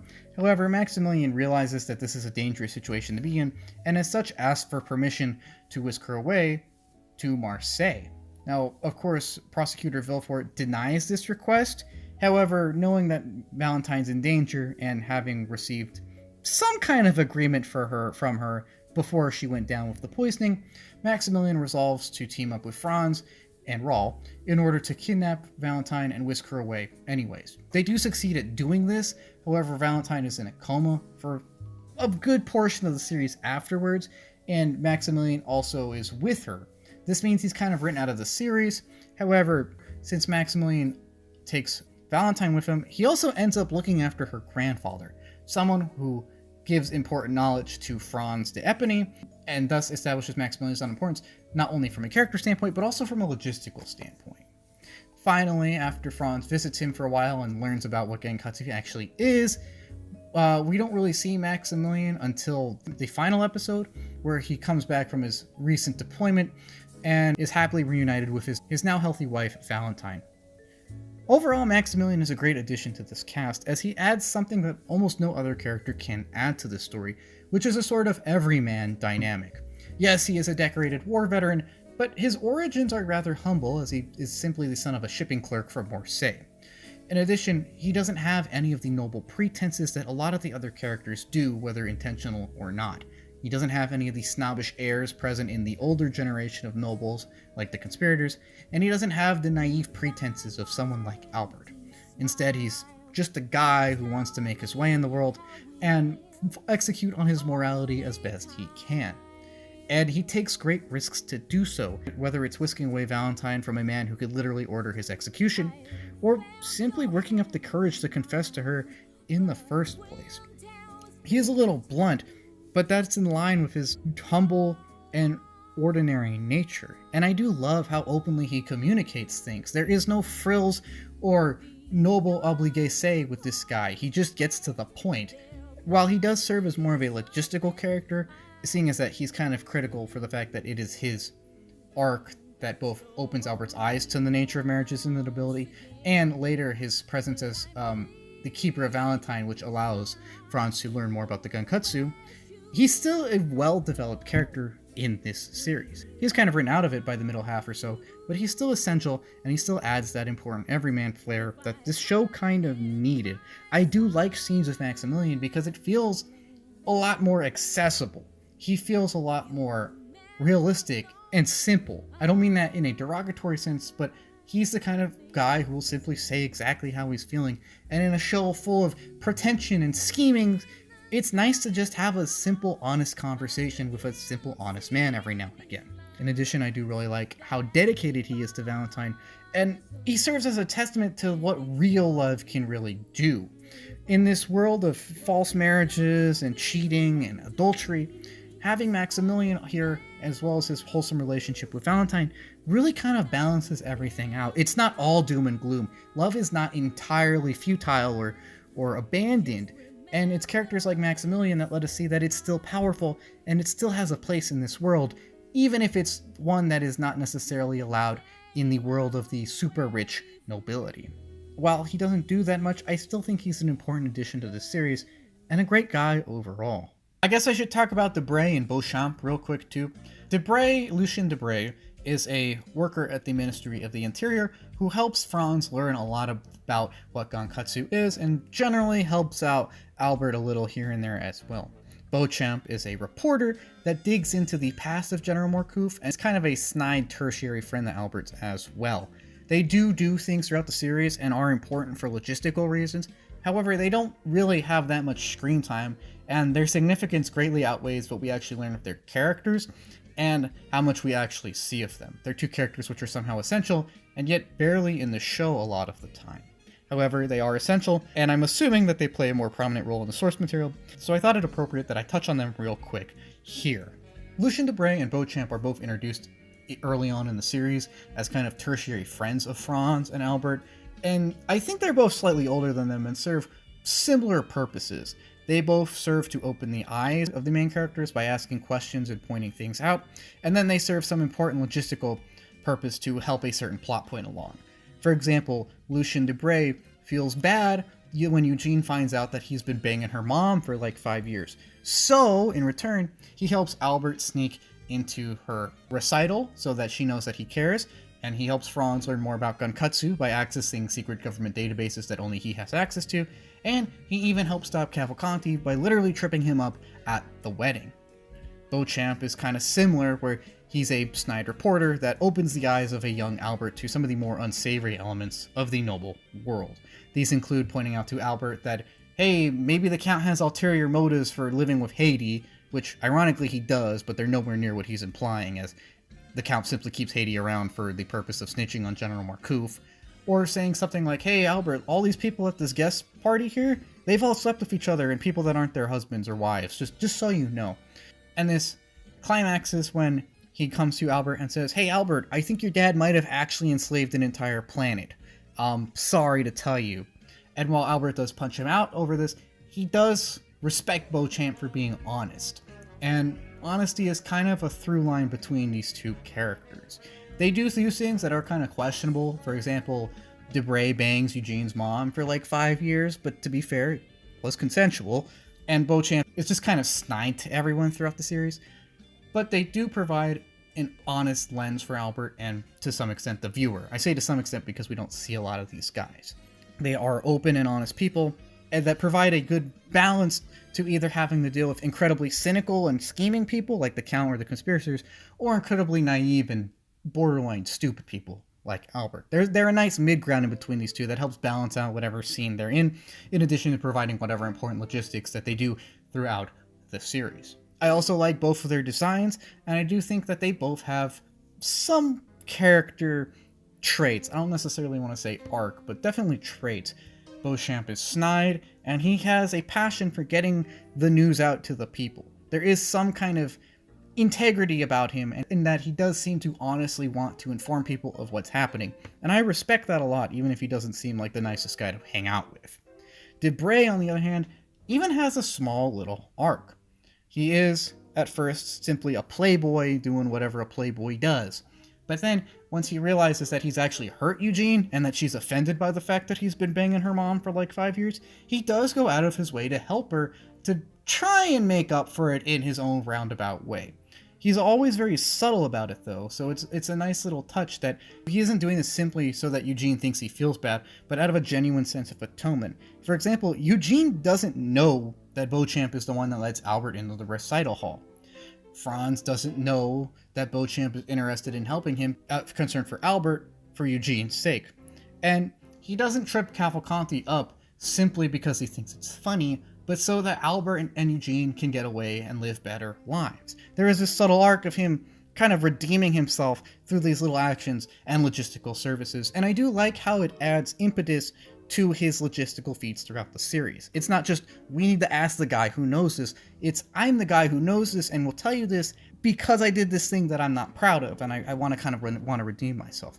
Again, neither of these characters are very fleshed out, but this does add a nice little personality quirk to Debray that does flesh him out enough to make him a memorable member of the cast. I wish they did something like this for Beauchamp, but in all honesty, the amount of screen time he gets is not enough to really validate too much writing or screen time. I get that some tertiary characters are just going to be tertiary, but in a tertiary role, he does a fine enough job. While we're talking on these two characters, I should also mention Raoul.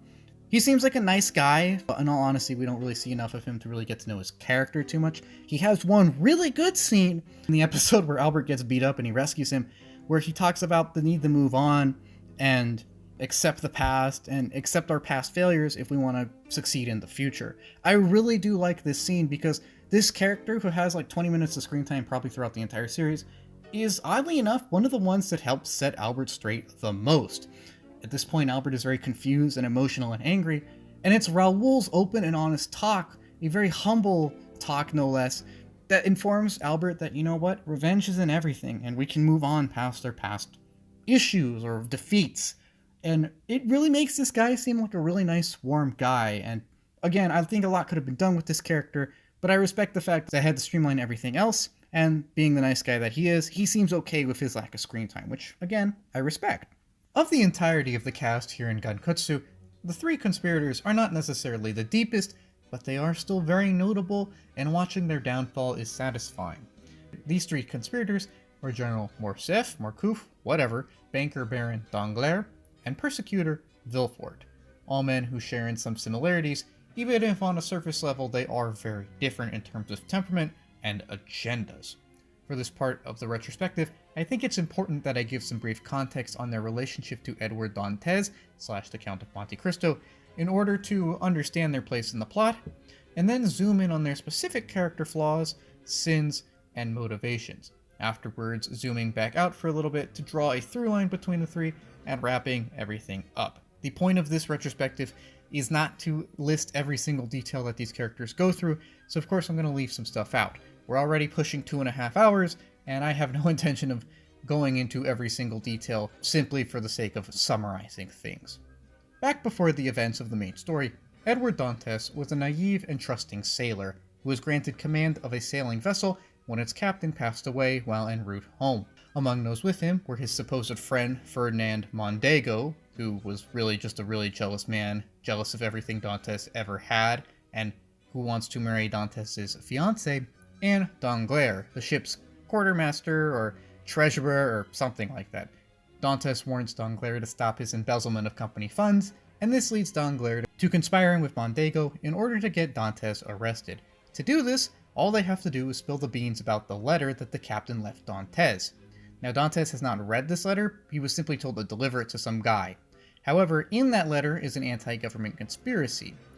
Dantes doesn't know that, but since the name Villefort does appear in it, they are able to convince the prosecutor of Versailles, the son of Mr. Villefort, to try Dantes for treason. This of course works out since Villefort is able to just manipulate the system and easily convince everyone that this bumpkin sailor is anti-government. He does promise Dante that he will see his innocence through, however he quickly goes back on his word in order to destroy the letter and secure his own father and his own family's name. With Dantes now in prison for nothing, the three are now bonded by this secret, and Villefort uses his office to cover their tracks and help Mondego legally change his name to Morcerf and buy noble titles once he gets a ton of money by enslaving the natives of a far-off planet. Cut to current day, and the three conspirators are still relatively close, and the Count of Monte Cristo now enters into their lives to destroy them. While his schemes do run concurrently and overlap, the first to fall is Prosecutor Villefort, who ironically is consumed by the legal system.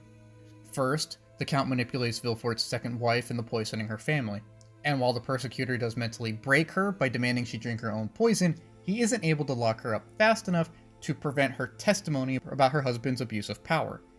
He is then in turn suspended from being a prosecutor, and now enraged tries to kill the Count.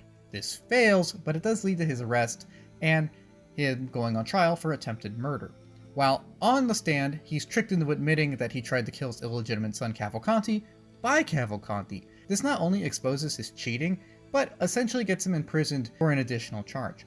Cavalcanti then stabs him with a poisoned needle, which reduces his mind to mush and sees Mr. Villefort kind of written out of the story. It is ironic that his downfall does come from the legal system he so abused. While the prosecutor is ironically bogged in legal issues, though, the Count next moves against General Morcerf, who is running for president. By this point in the story, the Count has grown rather close to Albert, son of General Morcerf, and even aids in the general's campaigns for president. He gains enough trust to get his ward Haydée into a speech by the general, and since the Count has been so helpful, she is allowed to take the podium. But instead of hyping this guy up, she reveals the brand on her neck, a brand given to her by the general when he sold her into slavery. This exposes the fact that the general used his power and military rank to enslave the natives of an allied planet so he could plunder it for a ton of money, which he then used to buy titles and fund his lifestyle. With his political career ruined, the general spirals into madness until he launches a coup, destroys most of Paris, shoots his family, and ultimately fights the Count one-on-one. While this fight is inconclusive, the sight of Albert begging for an end to the bloodshed and even his massive gunshot wound do drive the general angry with remorse, as he realizes that a lot of this is his fault. As such, he pulls out his gun and ends his own life. Finally, banker Baron Danglars is propped up by the Count for most of the series, and this allows him to make some serious cash. In return for a generous line of credit, the Count buys stock in a ton of companies that the Baron is interested in. This makes him a ton of money, however, he makes him very vulnerable to some crazy action the Count might take, like, say, simply waiting for the right time to pull in all his credit and then selling every single stock he's bought. This in turn triggers the Baron's financial empire to collapse, and he soon starts to hemorrhage money. This leads him to trying to arrange Eugene's marriage to Cavalcanti, just so he can fleece Cavalcanti out of his alleged fortune. However, once his attempt to sell his daughter to an allegedly wealthy sex offender fails, Danglars boards a spaceship, which happens to be boarded by the Count.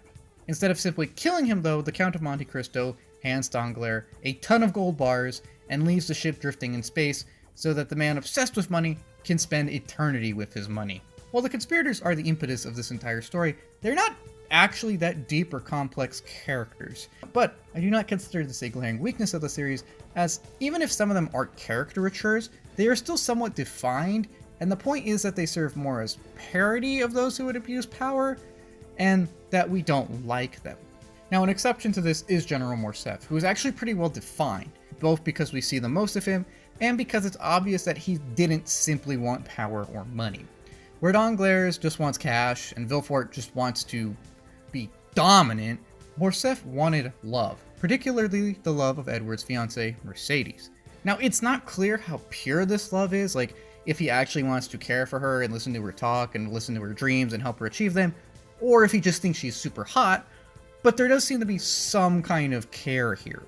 He can't marry her, though, if she marries Edward Dantes, and this is what initially gets him to agree to work with Danglars to sell Dantes up the river. With Edward out of the picture, he's able to marry Mercedes, and then with the wealth he stole in Jania, the planet he enslaved, he's able to buy a noble title and a privileged life.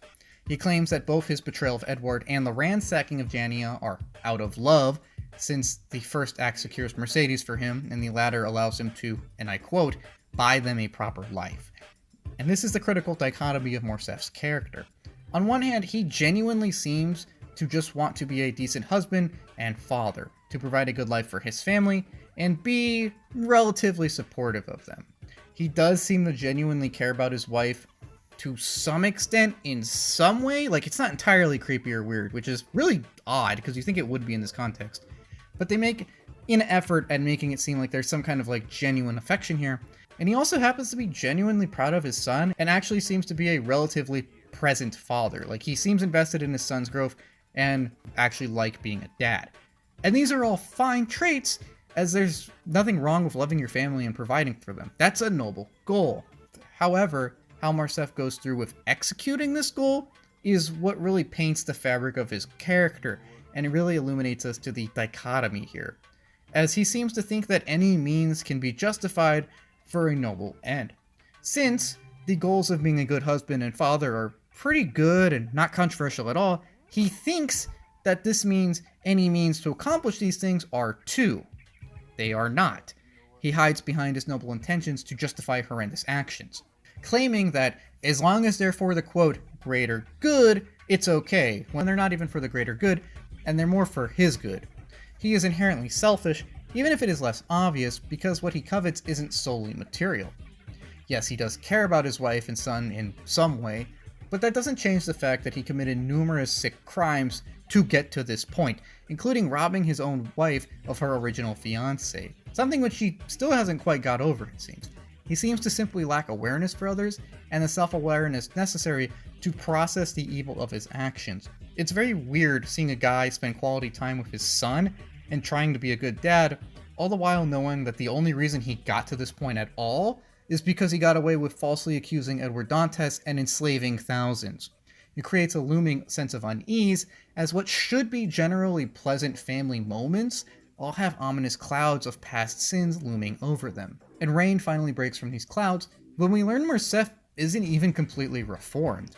Once the Count ruins his chances of being elected, Morcerf loses all restraint he may or may not have had and launches his coup d'etat, reverting to force to forward his own agenda and justifying it according to his own contradictory and selfish morality, just like he did on Jania. Although Morcerf appears to be the most upright of the three conspirators, as he seemingly has a somewhat healthy or functional family life, he's actually the most deceitful of the three. Not only does he backstab a man who thought they were friends, Edward wasn't really close to the other two, he also puts on constant airs of humility and good intentions. It's very obvious to us that Danglars just wants money and that he's a skinflint douchebag. It's very obvious to us that Villefort is on a power trip and wants to assert dominance over anyone he can. However, with Morcerf's seemingly benevolent exterior, the audience is, briefly, left asking, what's this guy's angle? Now we of course learn that he's motivated by his desire for Mercedes, that's his angle, and that he has to have her in spite of whatever logical roadblocks might stand in his way. However, his personality, on the surface, still seems more pleasant than the other two.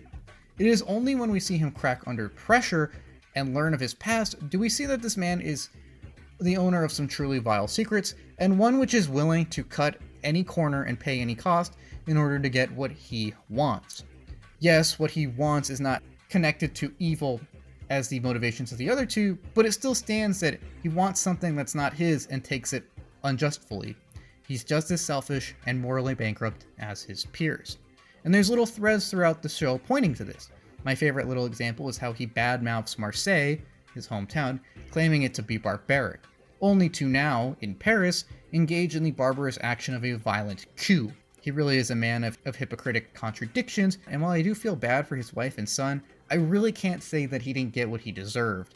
He is kind of a weird foil to the Count in this case. While Morcerf claims that his intentions justify any means, the Count claims that he doesn't need justification for any of his means because he's already been wronged to the point where he doesn't really care at that point. He's a lot more honest about things, is what I'm saying. Someone else I don't feel bad for is Baron Danglars. Where the general has a deceitfully complex character divided between the moral contradictions of his means and ends, of his goals and methods, Banker Baron likes money. That's it. That's really it. Danglars is greed incarnate and neglects, exploits, and or abuses everything and everyone around him in order to chase a fat stack of paper.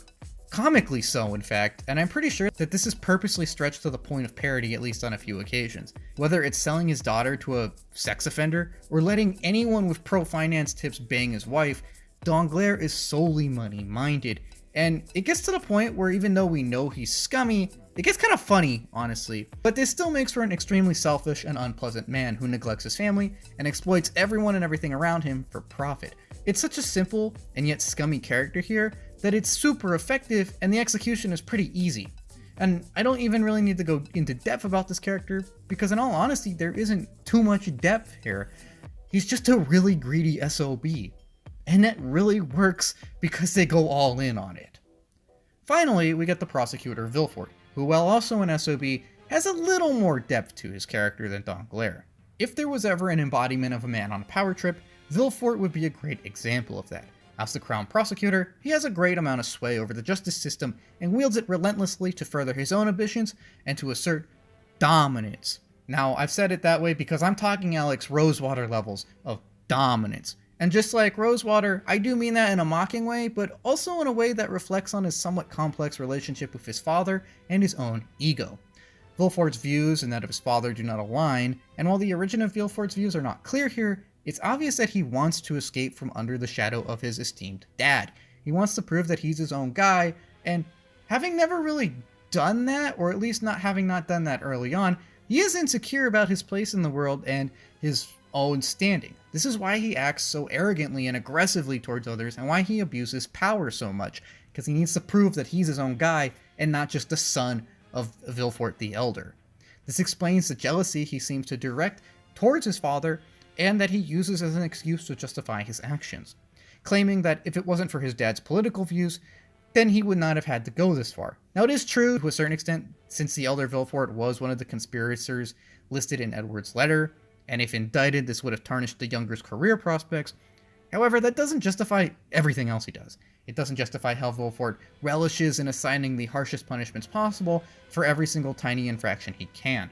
It doesn't justify him sleeping with Danglars' wife. I don't know if this was between his wives, but still, you shouldn't sleep with someone else's wife. And it doesn't justify burying a baby, and it doesn't justify his extremely arrogant and overbearing temperament.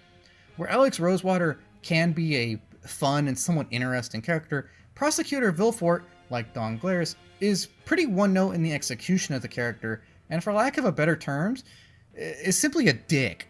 However, like with Danglars, that still works here because they go all in on the execution. Whether Villefort is telling his wife to drink poison or burying his own son, he is a man without a shred of empathy, and so it's fitting that he gets none from the Count. And of all the conspirators here, I gotta say his downfall was probably the most satisfying. These are all men defined by how they allowed their desires to override any sense of decency or morality, of how they all took an easy shortcut at the expense of someone else, and then ended up paying the price for this, whether they knew they would or didn't. All of this finally leaves us with the Count of Monte Cristo himself, aka Edward Dantes, the titular Count of Monte Cristo, the guy on the front of the box, and the protagonist of this series. It is a very interesting protagonist, and one that fits in a perfect gray zone. We know that his schemes do sometimes affect the innocent, but then again it's clear that this is all very calculated and aimed against people we know are bad. When you think about it, the Count of Monte Cristo is like 1840s Batman, insanely rich and insanely calculated in order to bring down elements of society which wrong him and others. Now this is said jokingly, but I think the analysis will draw a shocking amount of parallels between the two characters. Getting back to the story, the Count is a rich loner consumed by his desire to set things right, and supported by a small, tight-knit group of loyal followers completely on board with his agenda of punishing those who got him to this point. As a character, he's a near-perfect mix of complex and accessible. There are layers to this guy, and he does have some idiosyncrasies, but everything generally fits together almost perfectly, and there are ample opportunities to understand and even empathize with this man. A man whose charming surface hides some genuine morals and honor, and of course a burning desire for revenge, punctuated by some ruthless tendencies and an all-around semi-tragic to tragic character arc. While he does allow an evil space demon to take over his body, he is neither explicitly evil nor malignant. Instead, he is an articulation of meticulous dedication, planning, and self-control. A broken man who no longer seeks to be whole again, but simply to strike down those who unjustly got him to this point at all. Now, the plot summary for this guy is going to be very abridged, as it's essentially the same as that we've done for the show as a whole, so this will just be a shorter version of that. Now, as mentioned earlier, Edward Dantes was a trusting sailor who was convicted of a crime he didn't commit, so that Morcouf could steal his fiancée, Danglars could embezzle more money, and Villefort could keep his career on track. He is now condemned to the Château d'If, a prison on the edge of the galaxy. It is here that he's mentally broken and consumed by a desire for revenge so powerful that it awakens the ancient king of shadows, Gankutsuou, who empowers him so he can both escape and spend 20 or so years amassing a fortune and a group of loyal followers, so that he can enact a series of complex manipulations, schemes, and plots to bring down the men who wronged him. He succeeds in doing this after using his friendship with the young Albert Morcerf, son of conspirator Ferdinand, to get his foot in the door and set his plan into action. He manages to mentally incapacitate Prosecutor Villefort and trap Danglars in space, only to get into a duel with General Morcerf in his lavish apartment. Now this fight is inconclusive, but it is obvious that the Count has been consumed by Gankutsuou up to this point and is on the verge of death anyways. With this in mind, the pleading of Albert and his followers do finally make the Count realize that maybe things have gone a little too far and that he has generally accomplished his goals as it is. This brief moment of respite makes Gankutsuou call the deal with the Count done, and he just leaves. Since the Count's immortality was dependent on Gankutsuou, though, he instantly starts to die from previous injuries. Without Gankutsuou, though, the Count manages to revert to Edward Dantes. He passes on with a smile, not grieving the tragic nature of his passing or life, but accepting that he managed to accomplish his goal and that he's still loved by some, and accepting the consequences of his actions. I love the Count of Monte Cristo. While his actions are often morally gray, and near the end of the series do swerve in the more malicious territories at times, he's probably one of the most compelling characters ever. I mean, there's a reason this book is a classic, and he's a big part of that. He is the definition of compelling on almost every level. He admits to being a broken man, and yet is still full of his own personality and views and musings, and a well-defined character at that. He says and seems to have no real passion for almost anything anymore, and yet he pursues his goal so feverishly, it's hard to call it anything but passionate. He's a character of layers more than contradictions, and how all of these line up and fold upon each other is somehow almost always perfect, and this incredibly neat fit is extremely impressive. On a surface level, the Count is an easy man to admire, because as Albert puts it, he is strong and he is moral. He confidently asserts himself to pursue his own agendas, he does not allow himself to be pushed around, and yet he's never forceful or rude about this. In spite of his great means and the fact that he does have literal immortality and a schedule to keep, he is always courteous and pleasant, even to those he conspires against. And while that latter example may be some kind of false pleasantry, he does genuinely seem to respect life and those around him. And this shows control not over just his surroundings, but also himself. The level of self-control and restraint in this guy is what allows him to stick to his plans for so long, and why I think Albert considers him so strong. His planning makes him compelling, delaying gratification and letting it build up until he finally accomplishes his mission to the applause of the audience. I mean, do you know the inhuman amount of self-control it would take to spend 25 years planning all of this, and then actually growing close to and, quote, befriending your sworn enemies for at least 3 to 4 months?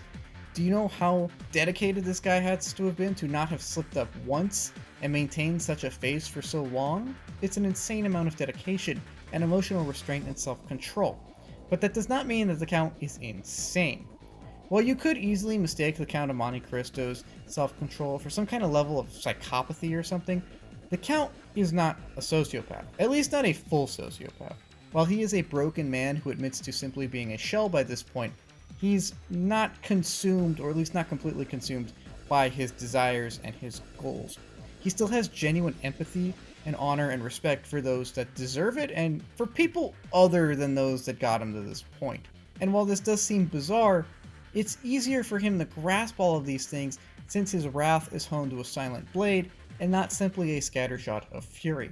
The retention of his respect for others and his belief in human dignity do prove he is a tragic character, because he's not just a sociopath, but someone who was genuinely robbed of his dignity and yet still finds it in other people, other than those he conspires against, of course. And this makes it easier to empathize with him, and it lets us know that it's okay to do that. There are ample moments where he shows genuine empathy and compassion and concern for others, especially his followers, who he doesn't simply use, but also respects, consults with, and protects. This is not just a Sigma man with a plan, but an embittered person, intelligent and worldly enough to realize that the wrongs of the past done to him do not justify him wronging anyone other than those he seeks revenge on.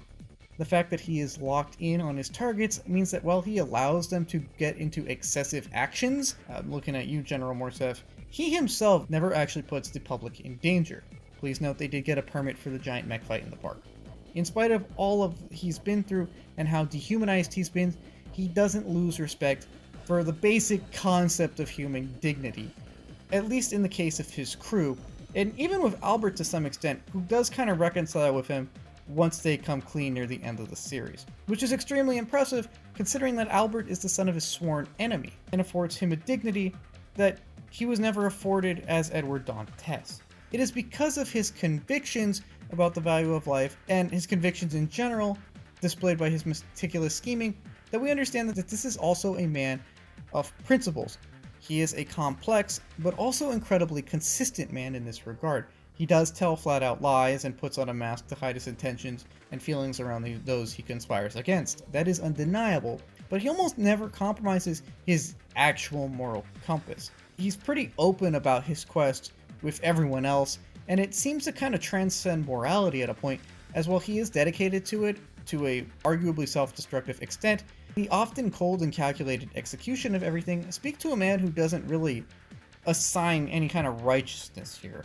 In fact, he's pretty objective with things, and while you can assign righteousness to his quest to yourself, I don't think he ever does this to himself. Instead, he plainly and openly states that he was wronged, and that he's going to get revenge for that. He never really mulls over the right and wrong of the morality of this, even if it is apparent he has some kind of moral code pertaining to those outside of his targets. And he's never consumed by self-righteousness. He never deems what he's doing the quote right thing, he just says that it's a thing he's got to get done. Even if it can be said that he is consumed by this quest for revenge, it cannot be said that he is consumed by self-righteousness. And this quest for revenge, of course, is the focal point of his character and the entire story, really, and the material side of what makes him so compelling, and even more tragic. He's clearly been wronged and broken by the unjust punishment he has suffered, and this makes it easier for us to not only root for him, but also portrays him as a sort of avenger of sorts, even if it is solely to avenge himself. Now I realize that that's kind of a oxymoron, as I think to be an avenger you have to avenge someone or something other than yourself, but it is really easy to get on board with this guy's cause, as it does seem like he's genuinely justified in some of his courses. Quick side note, I also want to say that while Edward Dantes is freed by Gankutsuou, only because his desire for revenge frees Gankutsuou in and of itself, thus setting up a kind of odd paradox where the only reason either party is saved is because the other one is already imprisoned. Just an interesting little note. Although everything the Count does is painted by his quest for revenge, that does not mean he's a man stuck in the past, though. No, he still learns and grows and even shows an admirable desire to, if not push forwards with his life, then with at least his schemes, and to accept the consequences of them. Now, I don't think this variant of the Count of Monte Cristo really had a plan on what to do after he gets his revenge. In fact, he seems pretty fine with going down with the ship. However, he accepts this and pushes forward because he knows that he can't really back out of his contract with a mystical space demon. He accepts no amount of money or prestige can undo the past, and can undo this pact and all the time and resources and his literal soul that he invested into this project. And this is wonderfully shown when Mercedes tries to talk to him and possibly reconnect.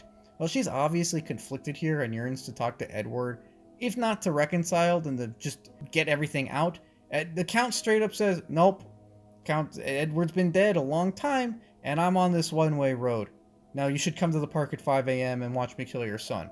While this does seem like a hostile interaction, it's proof that the Count both accepts the consequences of his actions and is willing to see them through, justified or not. And it's a kind of conviction which is commendable to some extent. Just as his restraint could be mistaken for sociopathy at a casual glance, though this acceptance of forward momentum could probably be mistaken for that too.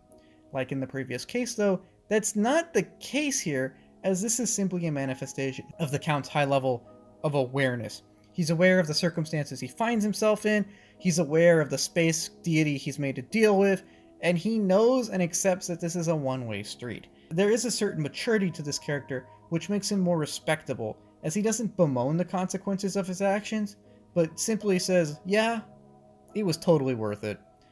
This oddly makes his death much more impactful and poetic in this telling of the story. Unlike in the original, where he starts a new life in the land of enchanted Albania, here the Count goes down with the ship and seems to completely accept that. He is consumed by revenge up until the point he's grievously injured. An injury that catches up to him as soon as Gankutsuou leaves, something which he does the moment the Count softens his desire for revenge at the behest of those who still care about him. While this is tragic, his death has been foreshadowed for a while now. I mean, by episode 14 it's pretty obvious that he's dying no matter what he does, and this lets the audience accept it more. Just as Edward Dantes comes back again for his final moments of life, he accepts the ramifications of his actions, which is something I think is very important, as it would be kind of weird if he didn't at least acknowledge that maybe he crossed a line at some point in his 25-year quest for revenge. You know, maybe he skewed a few moral boundaries here and there. It would be weird if he didn't acknowledge that. But he fully does, and he isn't consumed by guilt either. Instead, he just has a sense of pride in the fact that he got the job done, that he managed to see this through for 25 years, and then happiness knowing that he can die as the man he was before he made the deal with Gankutsuou. It is super poetic because it kind of brings things full circle. Edward Dantes died the moment he was wronged, and is resurrected for the brief moment that those who did this to him are finally all punished, allowing him to finally die a second time in peace. I cannot stress how much I love this and the whole symbolism and layers to it, and how it neatly wraps all of the Count's layers together. He does die a violent and painful death that is arguably, to some extent, his fault. And yet he does so with a smile, knowing that his restraint and his calculations and his respect for those who still care for him have all paid off, all the while maintaining some kind of inherent dignity, surrounded by people who still love him and will live on in his honor. He has successfully bid his time and held out hope long enough to really make changes in the world. And while that would be a neat little note to end this segment on, I think we should at least briefly acknowledge Gankutsuou itself. I mean, it's literally the first word of the title. Now, Gankutsuou is really weird in the context of the story because it is a completely new addition, or at least I'm assuming it is, because I don't think a space demon is part of the source material. I'm going to be honest with you. And it is both very important to the story and a little underutilized at times. Now, Gankutsuou itself is hailed as the King of Shadows in this telling of the story, and is a mystical space entity which grants the Count immortality in exchange for his body and soul, which it slowly consumes throughout the course of the story. It appears to be controlling and possessive at times, as it does seem to overwhelm the Count when he's off his meds, and it is obviously physically and spiritually consuming him. However, we don't really see much of it beyond this. I think it has some dialogue in the penultimate episode, and it is cool that that's in French. It connects with the source material, but he doesn't really say too much, and he's not really a defined character. Gankutsuou is more of a plot device than anything else, and often simply used as an explanation for how the Count could have survived his various injuries, and how he escapes the Chateau d'If in the first place. It feels like they had a really cool concept, but then backed off after realizing just how broken it is. I mean, there are logical explanations for why the Count just doesn't exploit the crap out of the immortality glitch he has. For example, he says he wants to see his enemies suffer, which means he can't just kill them. However, I do understand that they would want to stay in line with the source material, and that does not provide for the Count of Monte Cristo's literal immortality, so they didn't want to go too overboard with that, and I respect that. I mean, they are paying homage to a classic work, and they don't want to completely lose all connection to it. Although that would have been cool if they did go all the way on it, don't get me wrong. But while the Count's immortality is highlighted for a few scenes and Gankutsuou makes an appearance here and there, this is more of a slow drama and or emotional thriller than a straight up action piece, so they cannot fully exploit the literal immortality here.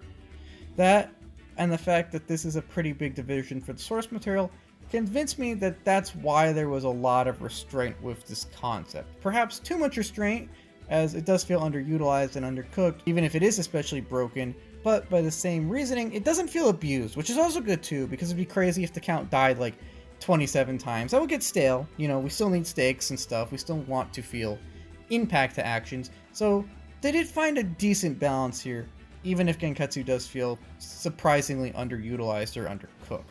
Although this is not completely the case, as there are a few methods that he is employed in near the end of the series which do work. For example, how they explain he's literally consuming the Count, and this puts the Count on a timer.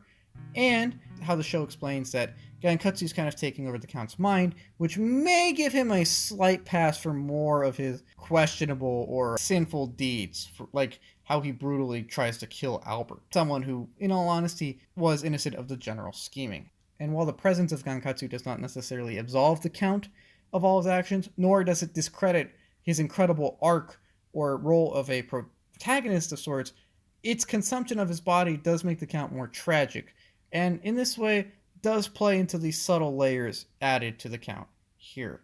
I think it's a fine concept, even if it's not always fully utilized. All of this finally gets us to the conclusion of this retrospective, and boy has it been a great one. Gankutsuou, the Count of Monte Cristo, is an excellent obscure anime memory, but not only because it's an adaptation of a timeless tale, but also because of what it brings it to the table itself. I think that while I could proclaim how enveloped I was by the solid character arcs and plot, doing so would be a testament to the source material. I instead want to write a testament and a love letter to the actual things that the series brings in it of itself. And what it brings is a crazy artistic vision full of passion that brings to life our wildest imaginations, viewings of this classic tale. I've never seen something so visually creative and explorative and experimental that works so consistently and succeeds so excellently. I love the visuals on this piece, and they're complemented, of course, by a great OST. In addition to those things, this series brings a lot of heart to this classic tale. I don't know how warm the original book is. I'm assuming it's at least somewhat warm considering how popular it is. But when we see all of these characters talk and emote on the screen, we really feel for them. I don't think there's been a series that I've binged this thoroughly simply because I was so involved with how everything is delivered and portrayed. Execution here is a massive plus for the Count of Monte Cristo, because while we could chalk up a lot of success to the source material, how that source material is executed and how excellent that is solely up to the production itself here. I do want to say that I love this series regardless of how I may or may not feel about the book, and I think anyone else who likes a good character story would also like this story, simply because of how absurd and yet inspirational and bold it can be. This, combined with the bold presentation, really makes this telling of the story its own thing. And I do like how certain elements are added in to further this individuality aspect of it. For example, the slight tweaks to the ends, the unique character designs, and of course, the addition of Gankutsuou and the overall futuristic setting. This is an excellent example of melding a solid base with unique and creative embellishments to synthesize something that is truly original. You could make the argument that yes, this is a cover or this is a retelling of something, but it is one that is so unique in its execution and creative vision that it undoubtedly stands on its own, regardless of whether or not you want to read the original story. And for that reason, I respect this piece more than I thought I would. When I saw episode 1 and all the crazy colors and everything, I didn't think this was going to be a serious piece or an inspirational piece, but I learned that under all of those garish colors and creative design decisions is a genuinely well executed story that is compelling in and of itself and in and of its own execution. I love this anime, and it's one of the few things that I've binged all 24 episodes in at once, and I think that alone is some of the highest praise that a person like me, or perhaps anyone, can give to an excellent, obscure anime memory. Hi everyone, time for some housekeeping stuff. This video is quite long, so thank you if you've stayed on to this point, but the Gungrave retrospective will be out before the end of the year. Now I say before the end of the year because I'd like to do something special for Halloween. That's kind of a tradition now. And after that, we will get to Gungrave, I promise. I know this retrospective took longer than the average retrospective. I apologize for that. I forgot how much work went into these 3-hour productions, and I also had some personal things that I had to iron out in the meantime. But we are back. I'm going to make some few one-offs, and then I will get into the Halloween special, and then Gungrave right after that's concluded. I thank you for your patience, and I thank you for watching, and I thank for those of you who have subscribed for subscribing, and I thank everyone here for simply remembering and treasuring some great, obscure anime memories.